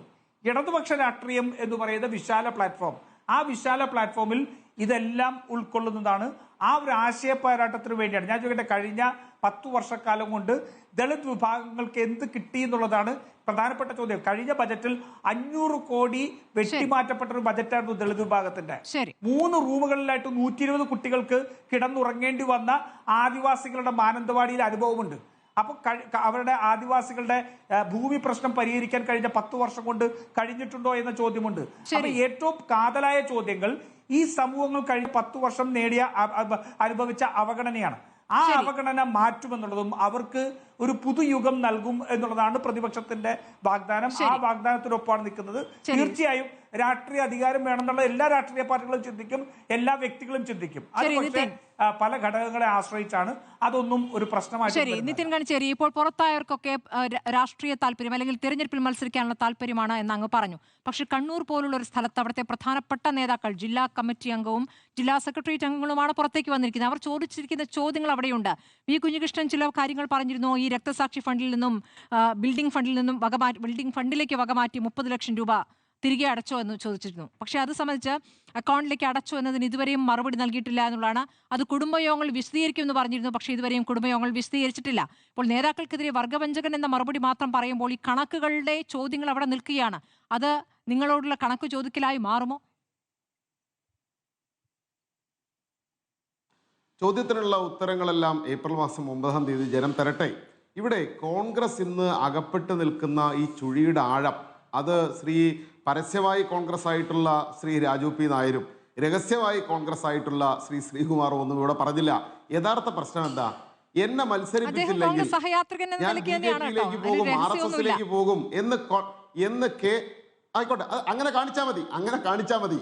രാഷ്ട്രീയ നിരീക്ഷകന് പകരം കോൺഗ്രസ് അനുകൂല രാഷ്ട്രീയ നിരീക്ഷകൻ എന്ന് താങ്കളുടെ എന്റെ പ്രശ്നം പരിഹരിച്ചു. ഇനി ഞാൻ പറഞ്ഞത് കെ സുധാകരൻ ശ്രീകുമാർ സാർ ഒരു മിനിറ്റ് താങ്കൾ പറഞ്ഞോളൂ, ഒരു മിനിറ്റ്. ഇനി ഇവിടെ കോൺഗ്രസ് ചെന്ന് പെട്ടു നിൽക്കുന്ന ചുഴിയുടെ ആഴം എന്താ? ഈ തർക്കങ്ങളുടെ അടിസ്ഥാനം എന്താ? കെ സുധാകരനും അടൂർ പ്രകാശും എല്ലാം വാദിക്കുന്നത് എന്തിനു വേണ്ടിയാ? തങ്ങളെ ഈ നിയമസഭാ തെരഞ്ഞെടുപ്പിൽ മത്സരിപ്പിച്ചില്ലെങ്കിൽ ഞങ്ങളിതാ BJPയിലേക്ക് പോവുകയാണ്, ഞങ്ങൾ BJPയിലേക്ക് പോയാൽ സ്വീകരിക്കാൻ അവർ തയ്യാറാണ്, ഞങ്ങൾ പാർട്ടി പിളർത്തി BJPയിലേക്ക് പോകുമെന്ന് പറയുമ്പോൾ കോൺഗ്രസിന്റെ ദേശീയ നേതൃത്വം വെട്ടിലാകുന്നതിന് കാരണം എന്താ? ഇന്നലെയാണ് സ്മൃതി വാർത്ത പുറത്തു വന്നത്. ഹരിയാനയിൽ, ഒഡീഷയിൽ രാജ്യസഭാ തെരഞ്ഞെടുപ്പ് നടന്നപ്പോൾ കൈപ്പത്തി ചിഹ്നത്തിൽ മത്സരിച്ച് ജയിച്ച 8 MLA-മാർ BJPക്ക് അനുകൂലമായി വോട്ട് ചെയ്തു. എന്ത് ചെയ്യണമെന്നറിയാതെ നോക്കി നിൽക്കുന്ന ഹൈക്കമാൻഡിന്റെ മുമ്പിൽ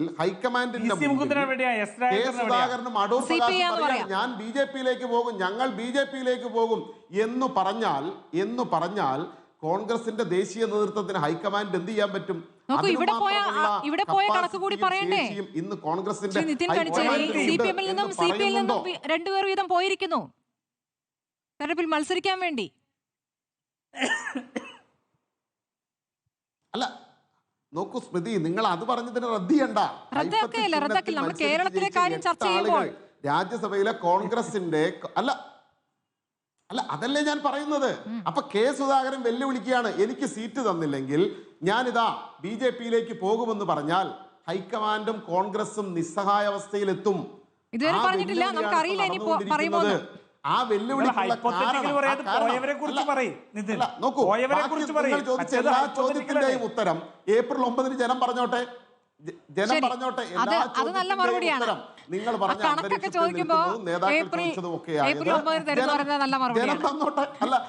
ജനം പറഞ്ഞോട്ടെ. ഏപ്രിൽ 9-ന് ജനത്തിന്റെ മുമ്പിലേക്ക് നമുക്ക് വെക്കാം. അല്ല, ഈ വയനാട്ടിലെ കണക്ക് എപ്പോഴും നിങ്ങൾ ചോദിക്കുന്നതാണല്ലോ. അപ്പോൾ നിങ്ങളോടും ചില കണക്കുകൾ ചോദിക്കുമ്പോൾ അതിനും കൂടി മറുപടി പറയണമെന്നുള്ളതാണ്. അതുകൊണ്ടാണ് ചോദിച്ചത്. ശരി, സമയമില്ലാത്തതുകൊണ്ടാണ്. നമുക്ക് അടുത്ത ദിവസം ഈ പറയുന്ന ഏതാണ്ട് എന്ന് പറയുന്ന ലിസ്റ്റ് പൂർണ്ണമായ ലിസ്റ്റിലേക്ക് നാളെ എത്തുമെന്ന് പ്രതീക്ഷിക്കാം. നമുക്ക് ഇന്ന് ഏതായാലും ചർച്ച അവസാനിപ്പിക്കാം. വളരെ നന്ദി Shri Raju P Nair, Nithin Kanichery, N Sreekumar, doctor Mohan Varghese ചർച്ചയിൽ പങ്കെടുത്തതിന്. കാണാം.